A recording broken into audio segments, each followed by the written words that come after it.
Hey guys, welcome back to the channel. This is a story about what if Naruto was blessed by god-level beings. Before I start, please support for more amazing content and do consider subscribing to my channel and share this video with your friends. This is written by Kento HISH17 and link in description and support writer. Let's start the video. Let's begin. Naruto laid on the now empty lakebed of the lake at the Valley of the End, on the precipice of death, 2 holes in his jacket. He was breathing heavily and could feel his life slipping away. Next to him was the unconscious body of his former teammate, Uchiha Sasuke, a slash across his hideate, and his body was in slightly better condition than Naruto. He wasn't dying. Approaching fast was one Hada Kakashi, sensei to the 2 boys and their third teammate, Haruno Sakura, as he silently begged to not be too late. His eyes widened in both relief and worry. He saw Sasuke there, but not Naruto. Landing beside the Uchiha, Kakashi looked around for any sign of Naruto. Summoning all his ninkin and ordering them to look for Naruto everywhere, Kakashi tended to Sasuke's wounds, unaware that his target was just beside the Uchiha. "Kakashi-sensei, I'm right here. Can't you see me?" Naruto whispered even in his mind, tears falling from his eyes as he neared death, not understanding why he couldn't see him. Was he doing this on purpose? Was someone else at fault? In the end, it was with malicious intent as it was ensuring his death. Naruto, hanging on to that last bit of hope, didn't blame Kakashi, but vowed vengeance on whoever was at fault here, even if he was dying. He was Uzumaki Naruto, damn it.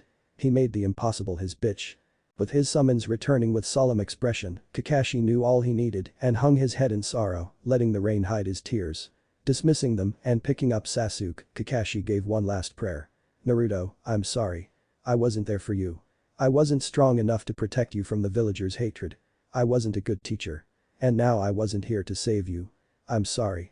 With that, he departed the valley and headed for Konoha traitorous Genin in tow. When he left the valley, the Jinjutsu hiding Naruto's presence fell. Always a bit inept in the art of Jinjutsu, Naruto never noticed it was there, nor when it fell. He laid there, slowly dying, looking over his life. Thinking back, he was disappointed with himself. He couldn't see the signs of so many things. Hinata's perfectly clear adoration of him, Sakura's complete disinterest in him, Sasuke's path down darkness from Orochi team's curse mark, everything was so obvious, but he didn't notice it until now, and he was dying. "Move in," a monotone voice said. Suddenly, 10 figures appeared in the clearing, forming a circle around Naruto. They each had their individual quirks, but they all shared one thing. They all wore black cloaks with red clouds. The man leading the group wore an orange spiral mask, a hole over the right eye. He was flanked by 2 others, a blue-haired woman with an origami flower in her hair and stud piercing under her lower lip, the other was an orange-haired man with a style exactly like Naruto's, soul-piercing rippled gray-purple eyes and piercings all over his face. Further off was the dynamic duo of Hoshigaki Kisame, a gargantuan man with blue skin and a very shark-like face, as he held his precious Amahata over his shoulder, and Uchiha Itachi, a stoic mane, Mangekyo Sharingan blazing as he stared impassively at Naruto.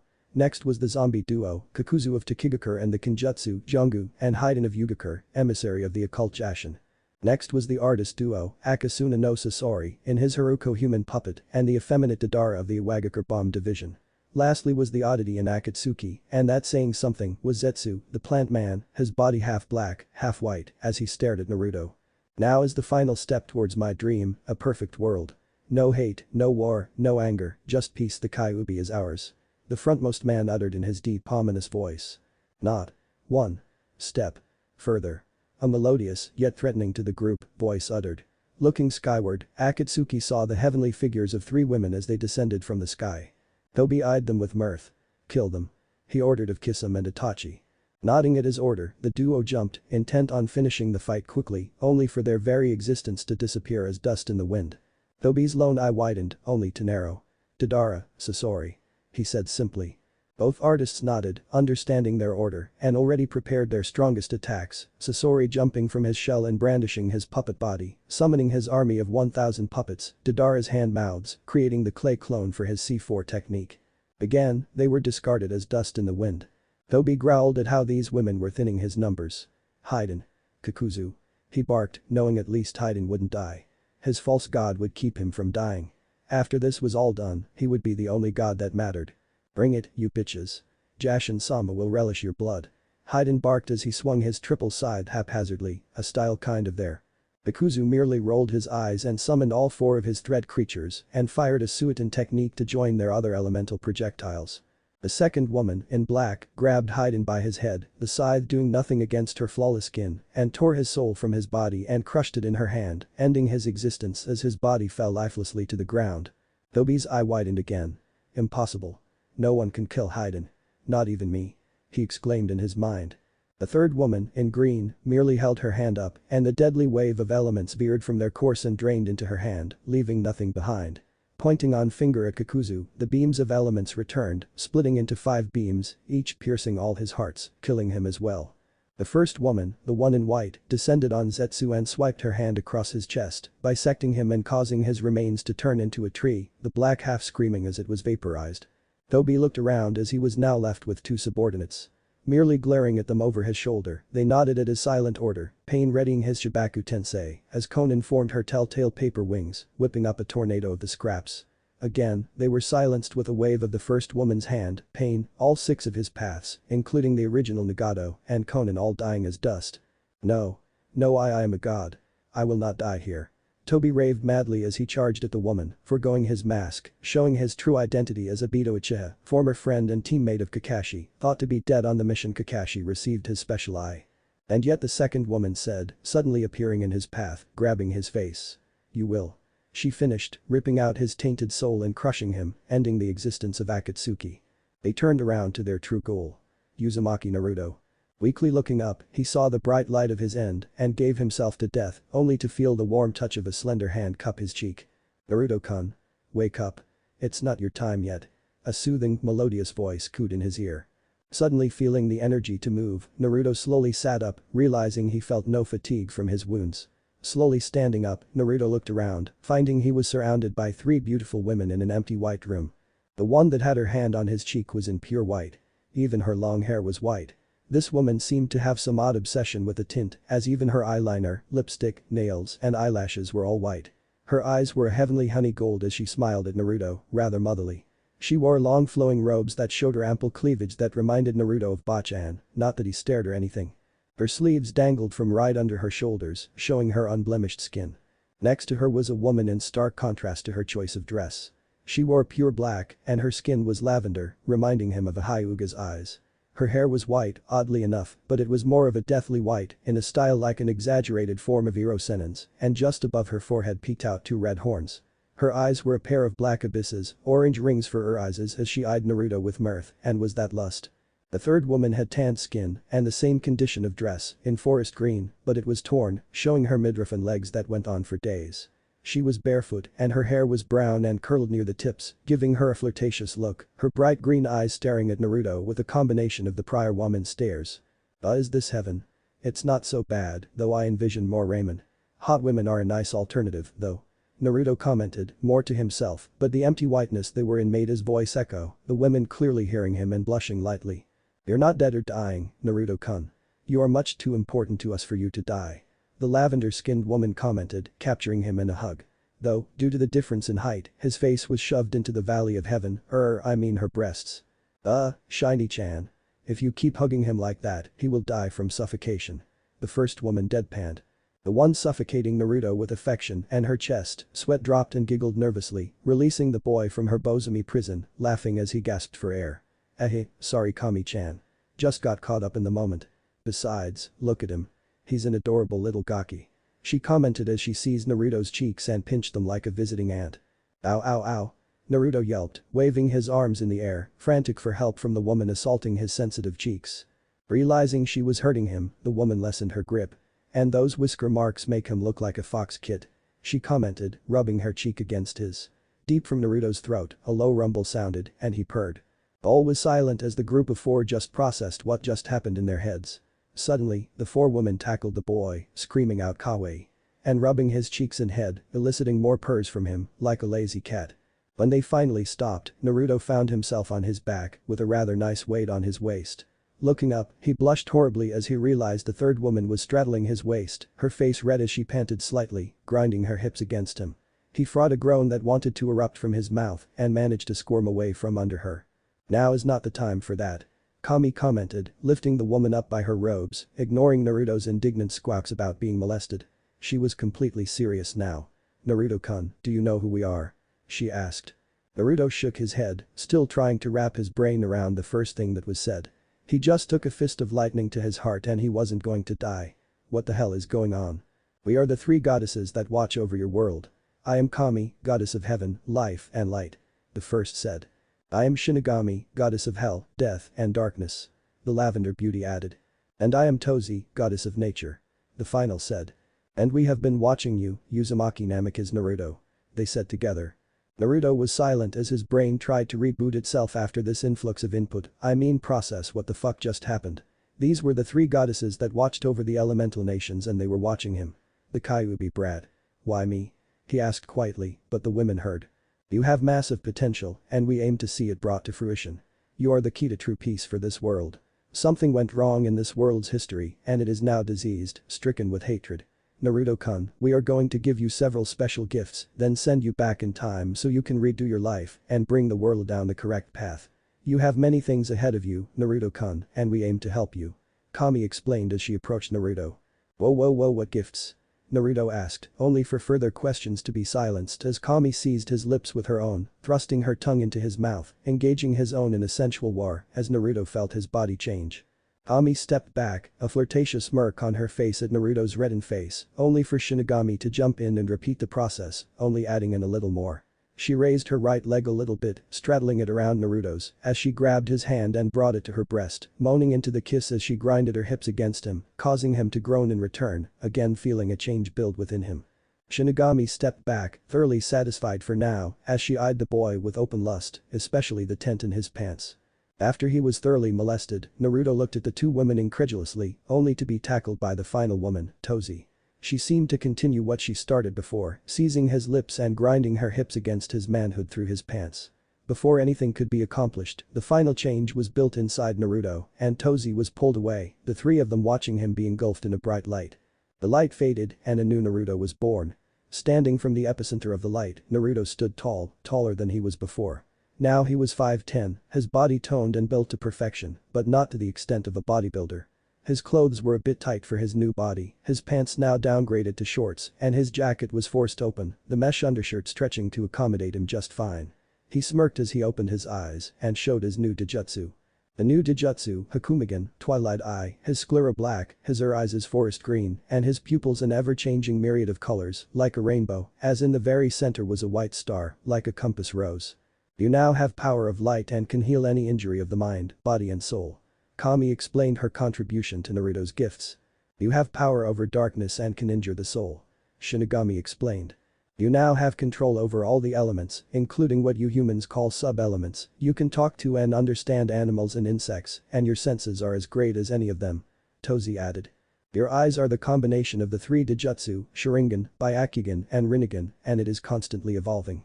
Eventually, if you can think it, you can do it. We also uploaded every jutsu into your brain and you can accomplish them without hand seals and saying the name and perfect control. Kami explained again. This time, she raised her hands to the sky, 9 colored lights forming in her grasp. She thrust them towards Naruto, watching them be absorbed into his body. More specifically, the seal. And you now hold all the Bijuu, brought together and remade into the Juubi. You will have perfect control over its chakra. Now we send you back. You better not disappoint Naruto-kun. Kami finished with a flirtatious wink as a portal opened and Naruto was sucked in. She turned to her sisters. Well girls, looks like we got a little talk with Konoha. She said cheerfully. Too cheerfully. We gonna fuck them up? Shinigami asked with her evil grin. Oh, we'll fuck them up real good. She answered with her own grin as they descended on Konoha. The elemental nations just lost the strongest village by an act of the gods. But Naruto was flying through the portal of reality as he made his journey back in time. The Naruto in the past was currently snickering as he marveled over his artwork. He had just repainted the Hokage monument. Suddenly, he was engulfed in a white light and was replaced with a newly changed Naruto from the future. Naruto looked around, finding he was at the exact point where one of the more misunderstanding Anbu attacked him, not just for what he did. He sighed as he sensed the chakra signature of Inagi. Hello, Inagi team. Naruto drawled. Demon. Inagi said out loud, brandishing his tanto. Naruto sighed. We really gonna do this? He asked, only for his answer to be a rush of the Anbu baying for his blood. He sighed again and thrust his hand forward, his arm instantly turning into stone and several shards forming on it. With a mental command of Iwafubuki. They flew forward, catching the Anbu off guard with a child knowing an elemental jutsu, costing him his life as the shards peppered his body, eventually piercing most of his vital organs, resulting in a near-instant death. Staring at the body disinterestedly, Naruto subsequently disappeared in a yellow flash, appearing home, ignoring the ensuing havoc his killing of an Anbu created.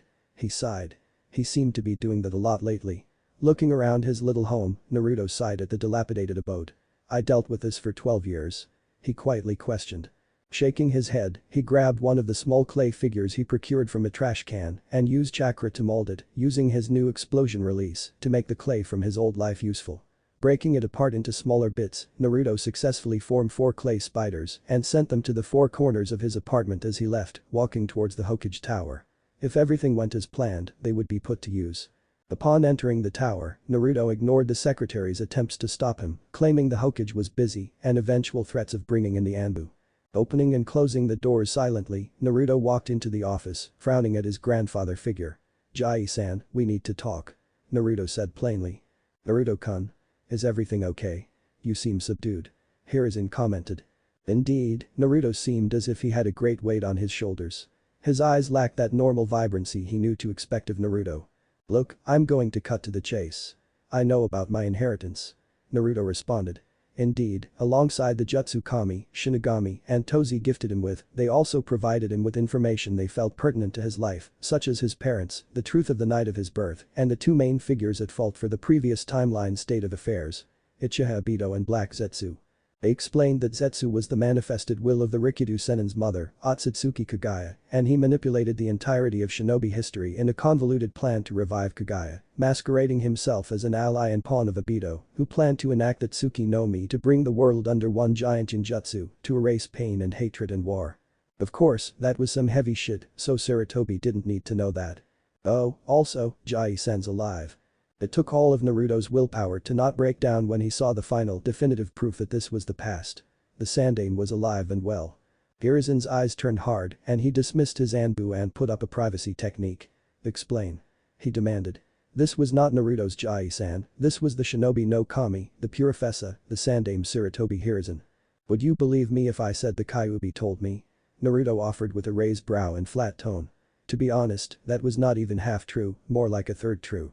The Kyuubi was now replaced with the Juubi, who was quite amorous towards her new container, and she didn't tell him anything other than things she'd do to him when he was older. But then again, Naruto couldn't exactly say I came from the future and 3 goddesses told me on my deathbed and sent me back in time with god hack powers to save the world. Hiruzen's eyes turned sharp as daggers and he was not amused. "How did you find out about it? And how can you even trust it?" he asked incredulously. "To be honest, it's probably the only one I can trust in this entire village, that includes you since you kept this from me," Naruto responded, taking the first step towards some much-needed venting. Sarutobi's eyes turned heavy with sorrow and guilt. "Naruto-kun, you must understand why I didn't tell you. Your father had many enemies, both inside and outside of the village, and what, you thought I would blab that secret once you told me? Did you really think I was that stupid as a kid? If you told me, then said this was a dangerous secret, I wouldn't have run around, screaming that I was the Yondaime's son. I thought you trusted me, Hokage-sama," Naruto interrupted, using his professional title to show just how much Hiruzen had fallen in his eyes. Growing up alone, Naruto was forced to understand the negatives and positives of his actions to avoid further scrutiny by the villages, so he most certainly wouldn't have ran around the village, screaming something like that everywhere he went. But apparently, his Jai-san didn't think he was that smart. Hiruzen recoiled as if physically struck before he realized the truth in Naruto's words and his eyes and heart grew heavier with grief and regret. "Naruto-kun, I'm sorry. I'm sorry this old fool couldn't see something so obvious." He apologized vehemently. "Just give me my inheritance so I can leave," Naruto demanded, now thoroughly annoyed. Without speaking, the Sandaime got up and undid the Fuinjutsu hidden safe behind the Yondaime's portrait which Hiruzen swore was scowling at him and retrieved 2 scrolls. "This one is a letter from your parents, it has the key to the estate and instructions on entering the gate, and the second has techniques they each wanted to pass to you," he explained, giving the blonde his birthright, also adding a small note with directions to the estate. Silently, Naruto nodded and left, scowling at the secretary with such ferocity that her bitching died in her throat. Namika's estate. Naruto looked up at the abandoned home, having passed through the gate by administering blood and chakra, finding it was in near perfect condition, oddly enough. Just some cracks and cobwebs, nothing a few Kage Bunshin could solve. Speaking of which, without even a single twitch, 5 Bunchen poofed into existence. Get started on fixing this mess. He ordered, sitting down to read his parents' letter after handing the key to one of the clones. He started with the Yondames first. Hey there, Naruto. I guess you know this is from your dad. I'm sure I'm supposed to write something about life lessons I wanted to impart on you that I can't in person because of the Kyuubi and all, but I'm drawing a blank right now. I'm sure your mother has that covered. I don't really have a lot of time to talk here. The Kyuubi's currently wrecking the village. But I suppose if there was any moment for me to get sentimental, I think this would be it. Depending on whose letter you read first, or if Hiruzen told you this, but when I first met your mother, we didn't exactly hit it off. It wasn't one of those love at first sight kind of things you see in bad romance movies. No, we sort of hated each other. She was loud and abrasive, sometimes violent, and I was, to quote Kushina-chan, flaky. Naruto had a good laugh at that, considering those were his first thoughts when he saw the Yondame's face before he chose him as his idol and hero. Anyway, we didn't really get to know each other until she was kidnapped by some Kumo bastards. Something about her special chakra. Anyway, she left strands of her hair for me to follow, and I saved her. After that, we started working together a lot, then we fell in love. We got married during my reign as Hokage, but due to that same fact, we had to keep it hidden. When I first found out I was going to be a father, I fainted. Naruto had another laugh at the thought of the second most powerful shinobi from Konoha right behind the Shadame fainting like a scared goat. Yeah, have your laugh. Holy crap, mind-reading letter. After I came to, I was probably the happiest man in the world, and Kushina-chan was even happier. We couldn't wait for you to come into our lives, and when the day finally came, we were even happier. Then the Kyuubi came to shit all over it. A snort. Everything is falling down around me, pieces of the ceiling are bouncing off my head. I know what I have to do to stop the Kyuubi and save Konoha. Naruto. I'm sorry. I don't do this to curse you. I do it because I know you are strong enough to turn this around. No matter what people say, you're a hero to Konoha. And I couldn't be more proud to be your father. I love you more than anything, and I know you'll come a long way in this world. Remember that, no matter what, we'll always love you. Your mother isn't exactly in a position to write for herself, but I'm writing for her. This is her part. Hey Sachi-kun, it's mom. I'm not really up for holding a pen and paper. In fact, I'm losing a lot of blood. Most Jinchuriki don't survive having their Biju taken out, and I'm only alive for now because of our Uzumaki heritage. We sure as hell can take a beating. Minato-kun told me what he plans to do to stop the Kyuubi, and while I don't 100% agree with it, I know it's really the only way to stop it. I won't last much longer, so I'll make this quick. You're going to experience a lot of pain and suffering. Trust me, I know. But never lose your path, remember who you are. Find a goal, a dream, and don't stop trying until it comes true. There's so much more I want to say to you, to teach you. I want to stay with you and see the man you grow up into. My precious Sachi-kun, I love you. Your parents, Namikaze Minato and Uzumaki Kushina. And then the tears.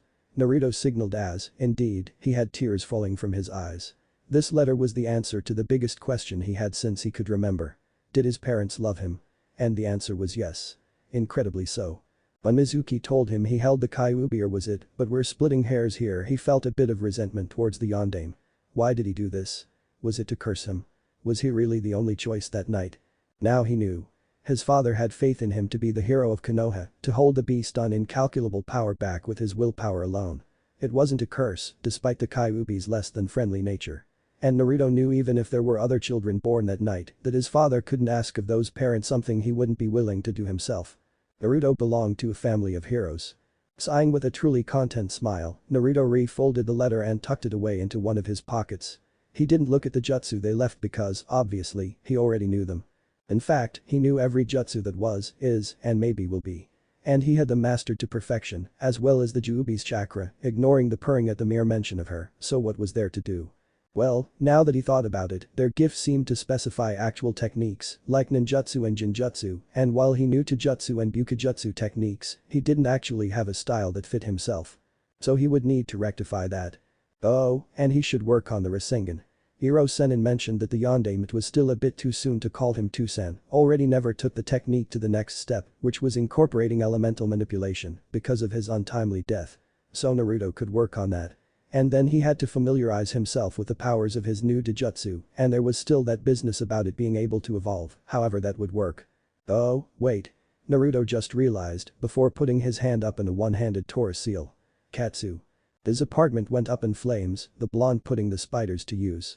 He didn't need the place anymore and it would just be a reminder of his weak self. He didn't really care about the repercussions since he had a new home anyway. He also overheard the landlord plan to have the building demolished anyway. With him inside. Acid. Next step, he needed new clothes. While his current body didn't reflect his new form once the goddesses upgraded him, he planned to rectify a whole lot of things. As far as he knew, he would appear how he was remade in his mindscape only, for now. He was about to leave the compound to go to his favorite shop for supplies, Higurashi's forge, until he realized that, as he was now, he wasn't a shinobi yet, so they wouldn't sell him anything, even if Ichiban-sen was nice. He also realized he had a technique that could fix his problem, anyway. On ninjutsu, what can't you do? Okay, so Yin Naruto looked to his right hand and it now cradled a black flame. And Yang his left held a white blaze. To create from nothingness. He brought his hands together and closed his eyes to concentrate on the very technique that created the Bijuu, the Banbutsu no Saozu. In a flash of light and chakra, Naruto's clothes changed to fit his new design. He kept the mesh underneath, but his shirt turned into a simple black uniform-style jacket with an orange zipper, 2 stripes near the bottom, and 1 at each elbow with the rest of the sleeve, from where a second stripe would start becoming orange. He had the kanji for the 3 goddesses across his shoulders and a red armband on his left bicep with the Uzumaki swirl. His shorts turned into full-length pants that remained orange from the knees up but became black from there down. He still had his kunai pouch tied to his right thigh and he changed his sandals to black copies. Yeah, that's nice. Naruto looked down at himself with a smile. Well, he knew that shinobi didn't wear orange, but Naruto didn't care. Orange was awesome. But he made a compromise and added black, which looked nice. Now, what should I move on to next? Let's go with the Rasengan. It'll be easier than deciding a taijutsu style for myself, what with my indecisiveness, and I'll think over whether to take up kinjutsu afterwards. He admitted. Raising his right hand, Naruto instantly formed the grinding sphere, then raised his left hand and channeled fire chakra, the element being the most prominent in Hai no Kuni. Fire release chakra is formed by superheating one's chakra. Applying that to the Rasengan, Naruto brought his hands close together, almost instantly applying the elemental chakra to the Rasengan due to his mastery of jutsu. The jutsu of the yondaime turned red-orange and was set ablaze. Naruto frowned at the simplicity of the technique. Well, that didn't accomplish much. Now I'm just holding a fireball. It'll just be a hot Rasengan. Well, it might still be a viable technique. Let's see. Creating a clone with the command to creating a normal Rasengan, both Narutos took a stance to charge before kicking off towards each other. The techniques met in the center, and a struggle began, though was short-lived, as the elemental Rasengan quickly overpowered the normal version, dispelling the clone once its torso was set aflame around the impact area. I did not think it would be that much better. Guess it's viable, after all. This can only mean one thing. His face became stern and serious. I'm a fucking genius. He struck a pose guy, and Lee would be proud of, gleaming shit-eating grin for all to see. At that moment, all of the clones had received the memories of the defeated one, and one of the few in Naruto's view gave him a thumbs up for the technique and his new clothes. Good to know I approve of my tastes in clothes. Naruto chuckled. So we got a Kaiten.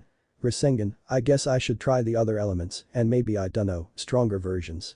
I've seen the shit some of these elements can do, so it would only make sense that the already crazy strong Rasengan can seriously wreck some shit if you throw in an element or two. He reasoned. From the future, blessed by goddesses, in the end it didn't matter. Naruto was still Naruto, and Naruto liked things that went boom. Just as quickly as he made the Kaiten variant, Naruto made the other 4 in 15 or so minutes, observing the various effects the elements had on the Rasengan. Water gave it small tides that orbited it and created a large forceful splash when it hit something. It actually knocked over the tree Naruto used as a target. Wind gave it small blades, like a Fuuma shuriken, and created incalculably numerous cuts on the target. Lightning actually shrank the Rasengan a bit to about 2/3 its size and crackled with electricity.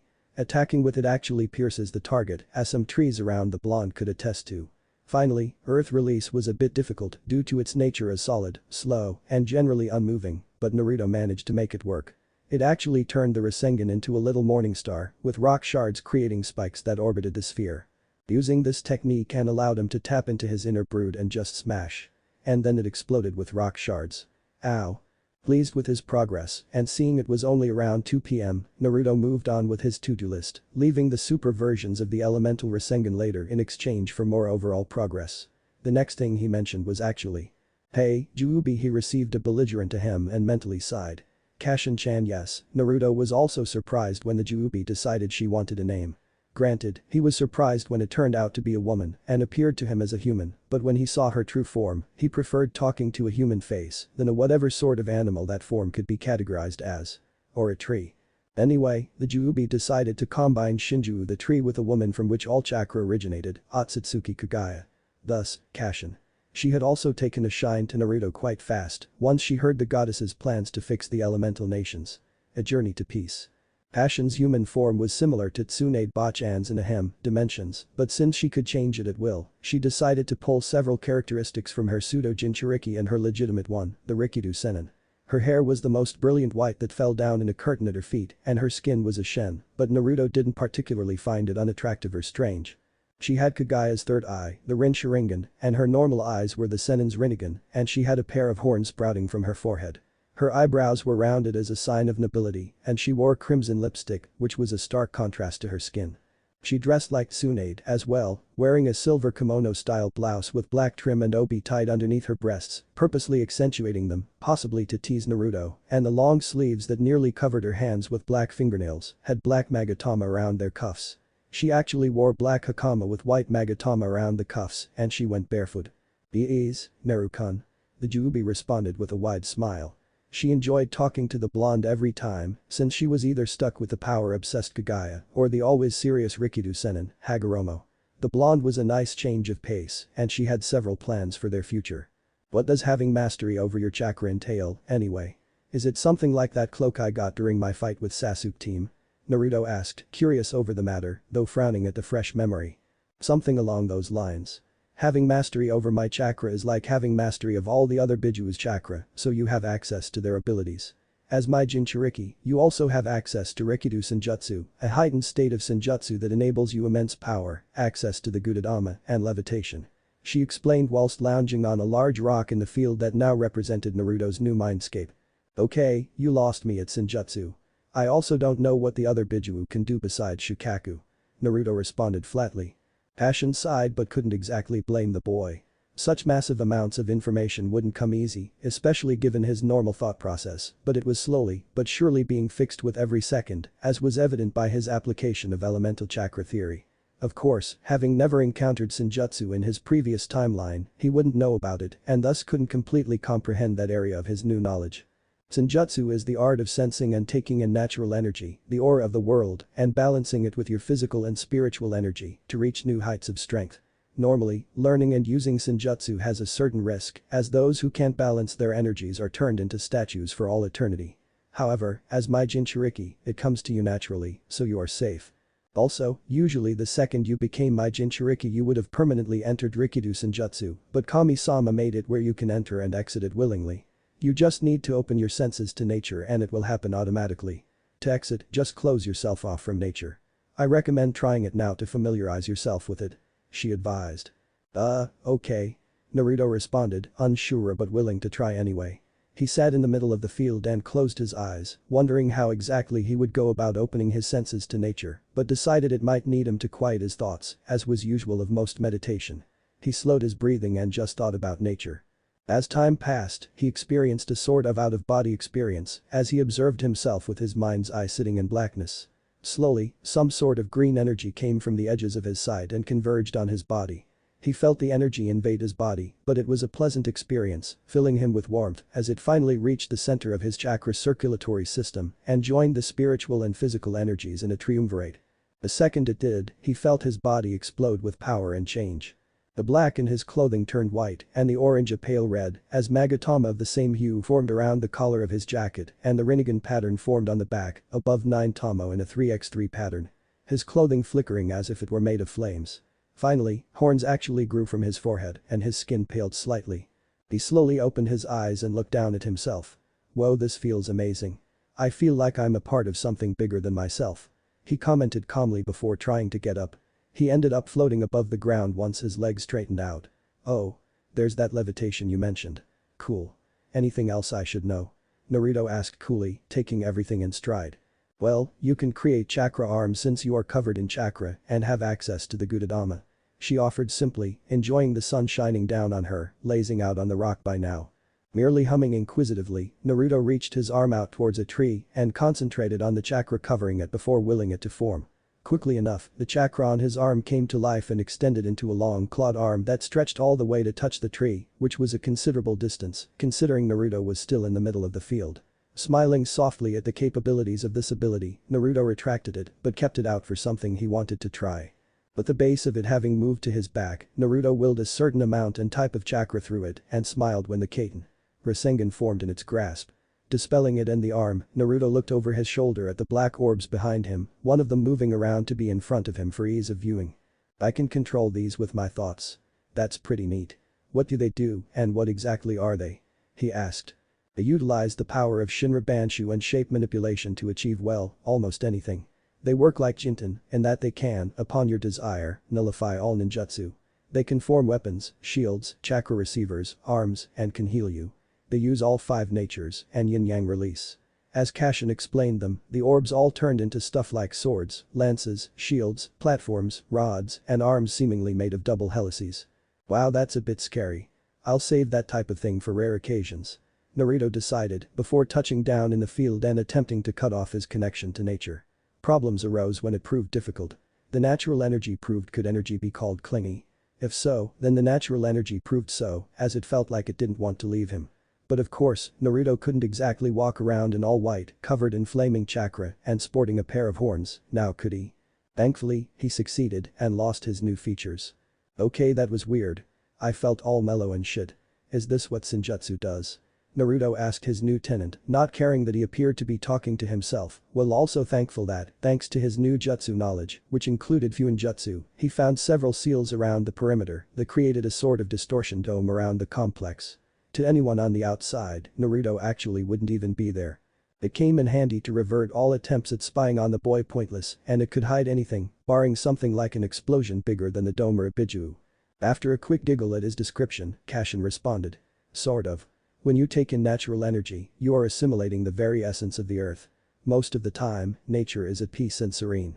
Of course, there are also moments when nature will show everyone else who's boss and start wrecking some shit.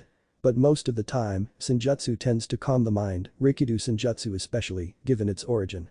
She explained. Well, given its capabilities, I'll leave it for serious fights, like Orochimaru. Just thinking of the Sannin caused his to grit his teeth in fury. If it wasn't for Orochimaru, Sasuke wouldn't have gotten the curse mark and attempted to desert Konoha, and he wouldn't have died. Hey boss. A clone snapped him out of that line of thinking. When he got his creator's attention, he thumbed at the estate over his shoulder. Cleanup's done. Anything else you need us for? He asked. Happy the sprucing was done, Naruto thought it over. He planned to train in his Dijutsu, and considering most of them could see chakra and the Byakugan the Tenketsu especially, as well as who knows what else, it would be wise to have at least one clone around. Just you. The others can dispel. I'll be working on the Dijutsu next. He ordered. Okay then. You heard him, boys, bug off. The clone took a kunai and threw it at a clone to dispel it, thus ending the memory of the clones no longer being needed. Several pomps echoed throughout the compound, signaling the end of the clones. Okay, so since our Hakumagan is a fusion of the Byakugan, Sharingan, and whatever the hell the Rinnegan is, we'll start with the first. So then Naruto closed his eyes before snapping them open, the exotic design of his deified Dijutsu on display. With it active, he automatically saw the chakra that constituted his clone. Unfortunately, given the nature of any clone technique, he couldn't see any Tenketsu, for there were none. Okay, yay and boo. I can see chakra, but you have no Tenketsu for me to see. You try using it and tell me if you can see mine. Naruto asked of his clone, who merely nodded and activated their Dijutsu, honing in on Naruto. Whoa, they said together at what happened the second the clone activated its Dijutsu. They saw each other through their opposite. Naruto had a secondary field of view through the clone, and the clone vice versa. Okay, I never heard of the Sharingan or Byakugan doing this, so is this the Rinnegan's power? Naruto asked rhetorically, but Kashin answered anyway. One of them. The Rinnegan actually has 7 central paths which each have their own powers. This shared vision is part of the Jedu, which also entails the manifestation of chakra receivers you can form from your own body, chains strong enough to bind even the Biju and resurrect the dead at the cost of your own life force. Tendu deals in gravity manipulation, Gakudu lets you absorb all forms of chakra, either through jutsu or physical contact, Jigakudu, interrogating through using the king of hell if they lie or refuse to answer, it takes their soul, and if they tell the truth, they just pass out from exhaustion and restoring damage to bodies. Shirado temporarily turns you into a machine filled with numerous weapons, Chikishidu lets you summon different animals, and Ninjendu allows you to read someone's mind by ripping out their soul. Kashin lectured so he wouldn't be in the dark on a large part of his abilities. Damn, that is so broken. But I don't care cause it's mine now. Naruto responded with a large grin. Well, guess I should work on those, then the Sharingan. So, I imagine the chains are made the same way as my Ka-sans. Naruto commented before the information he wanted entered his mind. When he knew what he was looking for, it was easy to find.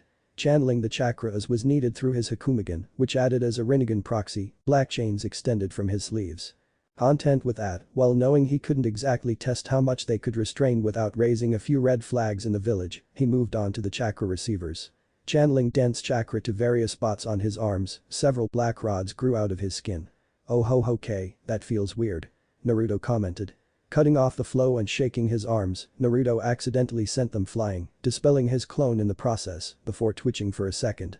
Okay, apparently they disrupt chakra. That also felt weird. He discovered. Not up for bringing back the dead, so let's work on those paths. He decided. For the next hour or so, Naruto familiarized himself with the Rikido no Jutsu and each of its abilities, though he wasn't amused with the results or Jigakudo and Ninjendu. With the former, his clone said he was the best boss ever and the king of hell killed it. So it lied. With Ninjendu, after yanking its soul out which was technically a part of his soul, so it returned to him either way he read its mind. You're a shitty boss. Are all his clones assholes? Anyway, after that, he moved on to the Sharingan portion, which, to his knowledge, didn't really give him a whole lot. It just allowed him to perceive his clone's actions before it even moved. The jutsu copying was useless, since he knew all of them. All in all, the Sharingan part was supremely disappointing. Until Kashin mentioned there was a whole slew of abilities he never encountered. She told him about the Manjikyu and Iron Manjikyu Sharingan and the abilities they garnered. Naruto was perfectly fine with the Genjutsu by eye contact Tsukiyomi. He was willing to accept the Eternal Flame by eyesight, Amaterasu. What he didn't buy was the giant flaming warrior, Susanoo. Seeing as there was nothing he could do about it, he just familiarized himself with the three techniques, as well as the supposed personal abilities that appeared for certain Uchiha. Thought he tried to be quick with his use of Susanoo, as Naruto wasn't 100% sure if the barrier could contain it for extended periods of time. Kamui was pretty cool, both the intangibility and teleportation parts, and the Kodomatsukami was a bit terrifying in how powerful it was in the manipulation of memories and genuine mind control. He wasn't even going to try Tengai Shinsei, though. He wasn't about to drop a pair of comets for the sake of training. Can you even call this training? That would mean he was refining and perfecting his techniques, and we've been over this. Anyway, the Byakugan proved to be a welcome change of pace from the absolute bullshit being broken as shit from the Sharingan and Rinnegan. 360 degrees of vision once 359, but utilizing that portion almost instantly evolved it to a complete circle. So that's what they meant. That probably won't be the extent of it, though, for the future about 50 meters of extended vision, X-ray vision, though the barrier around the compound blocked his vision to the rest of the village, so there was a limitation, and the ability to see the Tenketsu, chakra pathways, and even elemental affinities. Thank you again, shared vision, though that last one was a weird quirk. Not much in comparison to the aforementioned Dojutsu, but it got really good when brought hand in hand with the Juuken. Unfortunately, he couldn't really train in it because a normal strike, enhanced with chakra or not, would dispel his only medium for training it, clones, so he couldn't tell if he was doing it correctly or not. And he didn't exactly want to subject himself to letting a clone do it to him. F that noise so hard. So he settled for what he could, which included Niji's Hakushu Kaiten, so that was fun. Getting his body used to using the Juuken was a task in and of itself, since it required smooth fluid movements and a level of grace he wasn't accustomed to. But of course, like anything else, Naruto persisted and got himself acclimated enough. With that, he tried his hand at stuff like Yuho Shoshoken, Hakukurshu, and the insane Yasugami Kuijeki. Of course, he had to send that last one skyward, since he'd flattened many trees with the giant fists it projected. Passion-chan mentioned that last technique was something called a Kekemora, one of few techniques belonging solely to Otsutsuki Kagaya, the human progenitor of all chakra, and her clan. She also mentioned that the aforementioned clan had a Dojutsu of their own, but he couldn't assimilate its properties until he met another Otsutsuki, so he could properly observe their chakra. Until then, he'd have that carrot dangling in front of her. Anyway, now came the defining moment. Choosing a Taijutsu style. And maybe Kenjutsu. Of course, he technically knew them all, but trying to incorporate all of them into his fighting style would be insane. Then again, just choosing one would be a waste of resources, so maybe 3. He could switch between them on the fly, or maybe combine them. Going along that vein, he might even eventually find some way to incorporate them all, using bits and pieces to create an entirely new style. A daunting task, but Uzumaki Naruto was known for doing that type of stuff on a daily basis. Sorting through all the jutsu he knew, Naruto found 3 styles that intrigued him, while chuckling at one of them. He chose Kakurin, Disturbance, for its unpredictability and versatility. While it was originally a Kenjutsu style, it can easily be adapted for Taijutsu Kajiken, Shadow Fist, for its focus on attacking the opponent's weak points for maximum damage, and Kitsune Tsume, Fox Claw, for its speed and strength, focusing on an animal-like stance and the use of chakra to enhance attacks.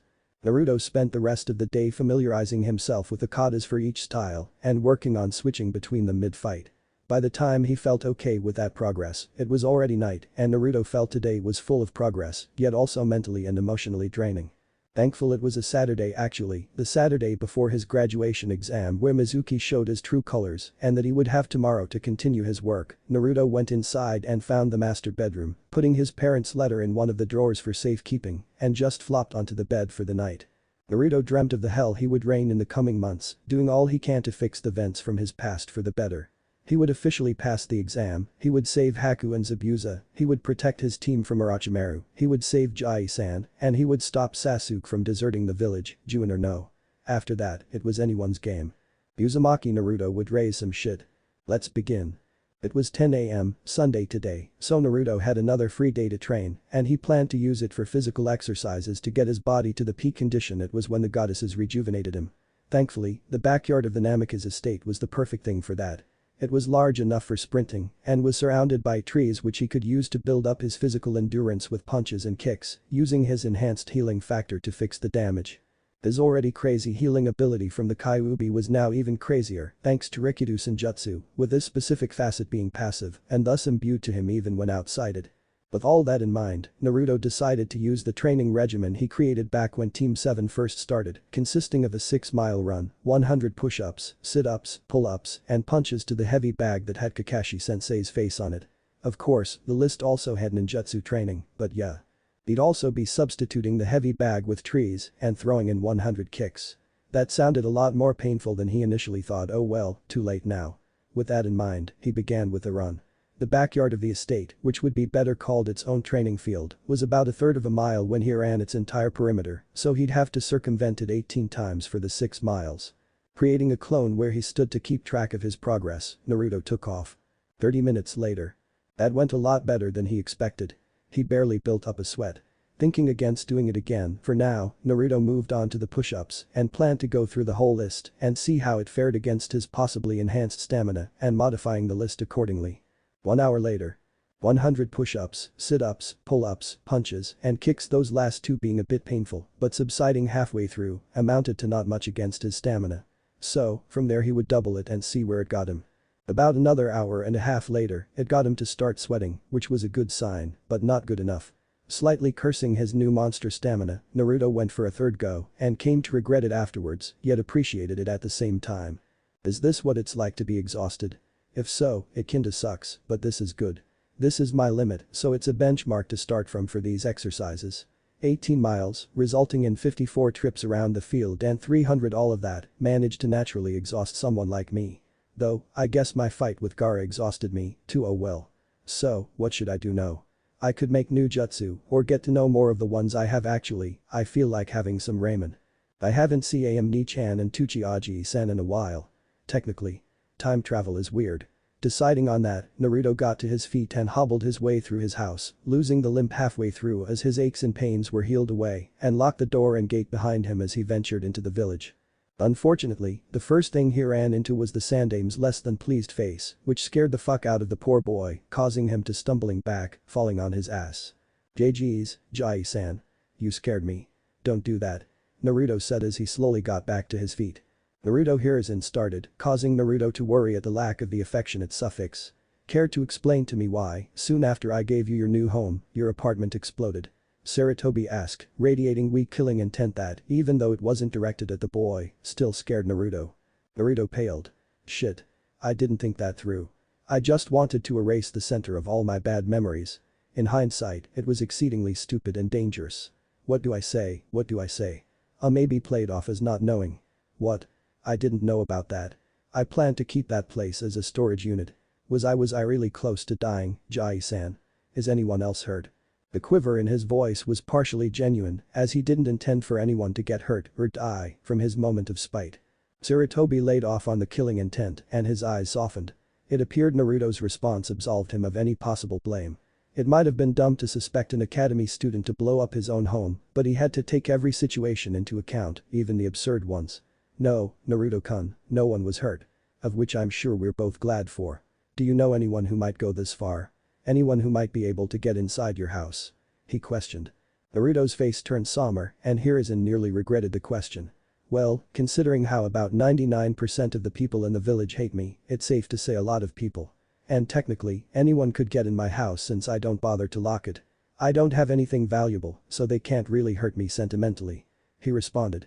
Closing his eyes and taking deep breaths to stave off his anger, the Sandaime kneeled down to Naruto's level and put his hands on his shoulders. Oh Naruto-kun, I said it before and I'll say it again. I'm sorry for not seeing the obvious, for not being there for you, and for letting this whole mess get out of hand. I hope you can find it in your heart to forgive this old man for his mistakes. Tears were slowly leaking from the Sandaime's eyes. Smiling softly, yet sadly, the lengths of his regret, Naruto put his hands on Hiruzen's. Jai-san, it's okay, I already forgave you. I'm not really one to stay mad at anyone for long, and you were doing what you thought was right, so I can't fault you for that. Now stop crying. The Hokage's supposed to be strong, right? Physically and emotionally. Naruto responded, smiling the whole time. Despite what he said, the Sandaime actually cried more, this time in joy and relief, pulling the boy into a hug, surprising him for a bit before it was returned. Oh Naruto-kun, you're right, a Hokage should be strong, but a Hokage is also still human, and sometimes, one just needs a good cry to cleanse the soul. With a heart as big as yours, I should have known better, but thank you all the same for forgiving this old fool. Sarutobi thanked while wiping his tears. But that whole business out of the way, I came here for another reason. With your academy graduation exam tomorrow, I wanted to say that I fully expect you to graduate and become a shinobi of Konoha. If I want to give you my hat one day, you'll need to be one to take it, don't you think? He asked rhetorically, breaking into a chuckle which Naruto joined in. Definitely, Jai-san. I'm certain of my graduation, so you better be prepared to give me that hat one day. Naruto announced like he always did. Laughing heartily now, his heart lighter, Hiruzen merely nodded. Then hold up your end of the bargain, Naruto-kun, and graduate to become a shinobi the likes of haven't been seen since men of your father and our esteemed Sandaime's stature and prowess. He responded, believing wholeheartedly that Naruto can reach such heights. Thanks for believing in my all the time, Jai-san. I plan to make you proud. Naruto assured before running off, waving back at the Sandaime. Waving back at the retreating boy, the Sandaime returned to the investigation, intent on finding the person who attempted such a horrible thing, blinded by hate. But Naruto, like always, he ignored the glares and whispers, this time not being affected by them at all. Though he noticed he got a few looks from his new clothes and he felt them concentrating on the kanji on his back when their eyes fell on them. He didn't care either way and just made his way to Ichiraku's, a smile forming on his face when it came into view. Ducking through the banner, Naruto announced his presence. Ni-chan. Tuchiaji-san. He hollered exuberantly. Naruto. Am responded questioningly, slightly confused putting the face and clothes together, but more relieved once she saw he was okay. Her eyes were red, possibly from crying once she heard news of his house going up in an explosion. Naru-chan. She tackled the boy right over the counter, latching onto him and refusing to let go while crying anew. Crap, I guess she was worried because of my work with the old place. I should really think things through from now on. Ni-chan, it's okay, I'm fine. I'm guessing you heard about the business with my apartment. He asked, only to receive more sniffles and sobs. That's putting it lightly, kiddo. We were both heartbroken when we heard the news. But seeing as you're here, you weren't inside when it happened. Tucci spoke up on her behalf, his constantly closed eyes giving nothing away, but the dried tear streams down his face betraying him. Yeah, apparently it happened while I was on my way to Jai-san for some business concerning a new abode when it happened. I was actually just talking to him about the whole thing, and we both think someone snuck into my place idiotically. I always left it unlocked since I had nothing for anyone to break that I would really care about and planted explosives. Thankfully, I have a new place, much more guarded, and I'll keep it locked. It's not like they can really get to it anyway, given the security measures. He explained before looking down at Am, who appeared to have calmed down.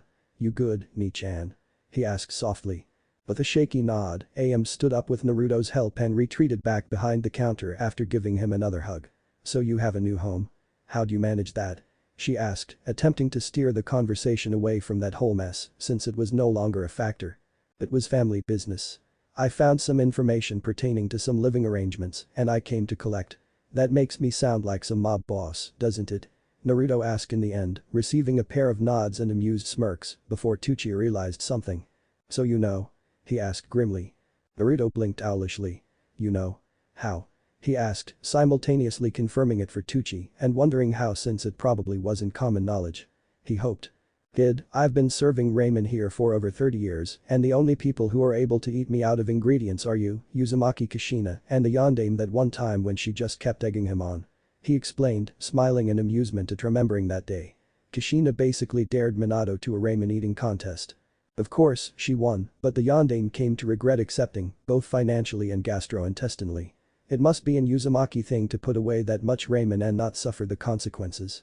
Well, beyond Naruto's stunted growth. Taking only a beat to realize this and process that image, Naruto chuckled.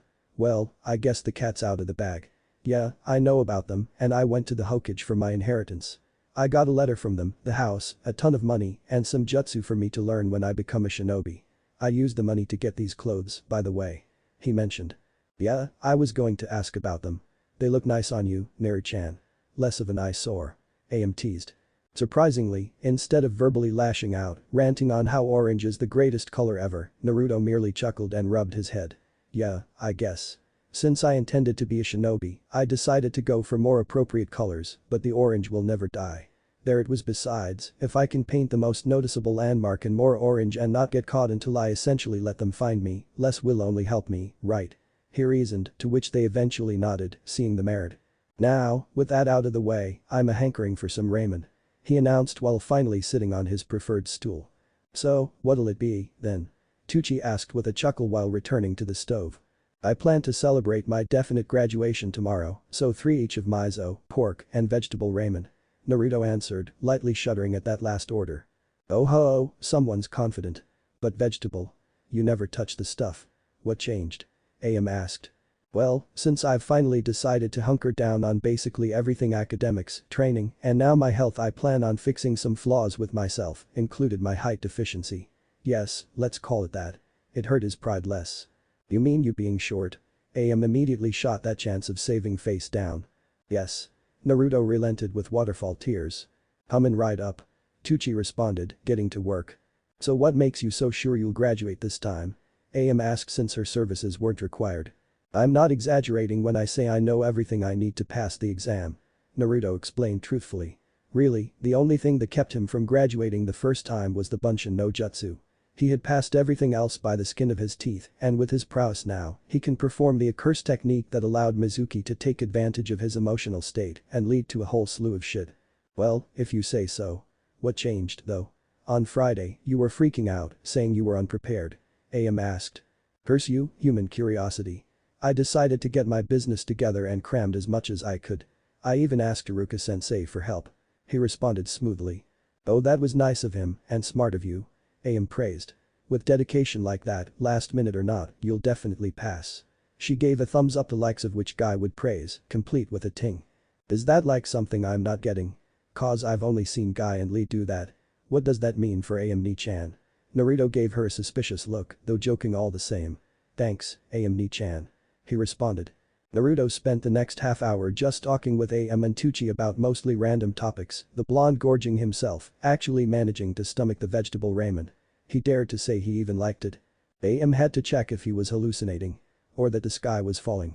Anyway, after that, Naruto bade farewell and just walked around the village with no real plans. I really hate lying to everyone, but it's not like I can come out and say I suddenly know every jutsu that was, is, and will be because I'm from the future and 3 goddesses pulled me from the edge of death to fix the world. Yeah, that won't land me in the nut house at all. Naruto sighed and resigned himself to a future of lying to everyone just to cover his ass. But wait, how am I supposed to explain how I know a Konoha Kinjutsu?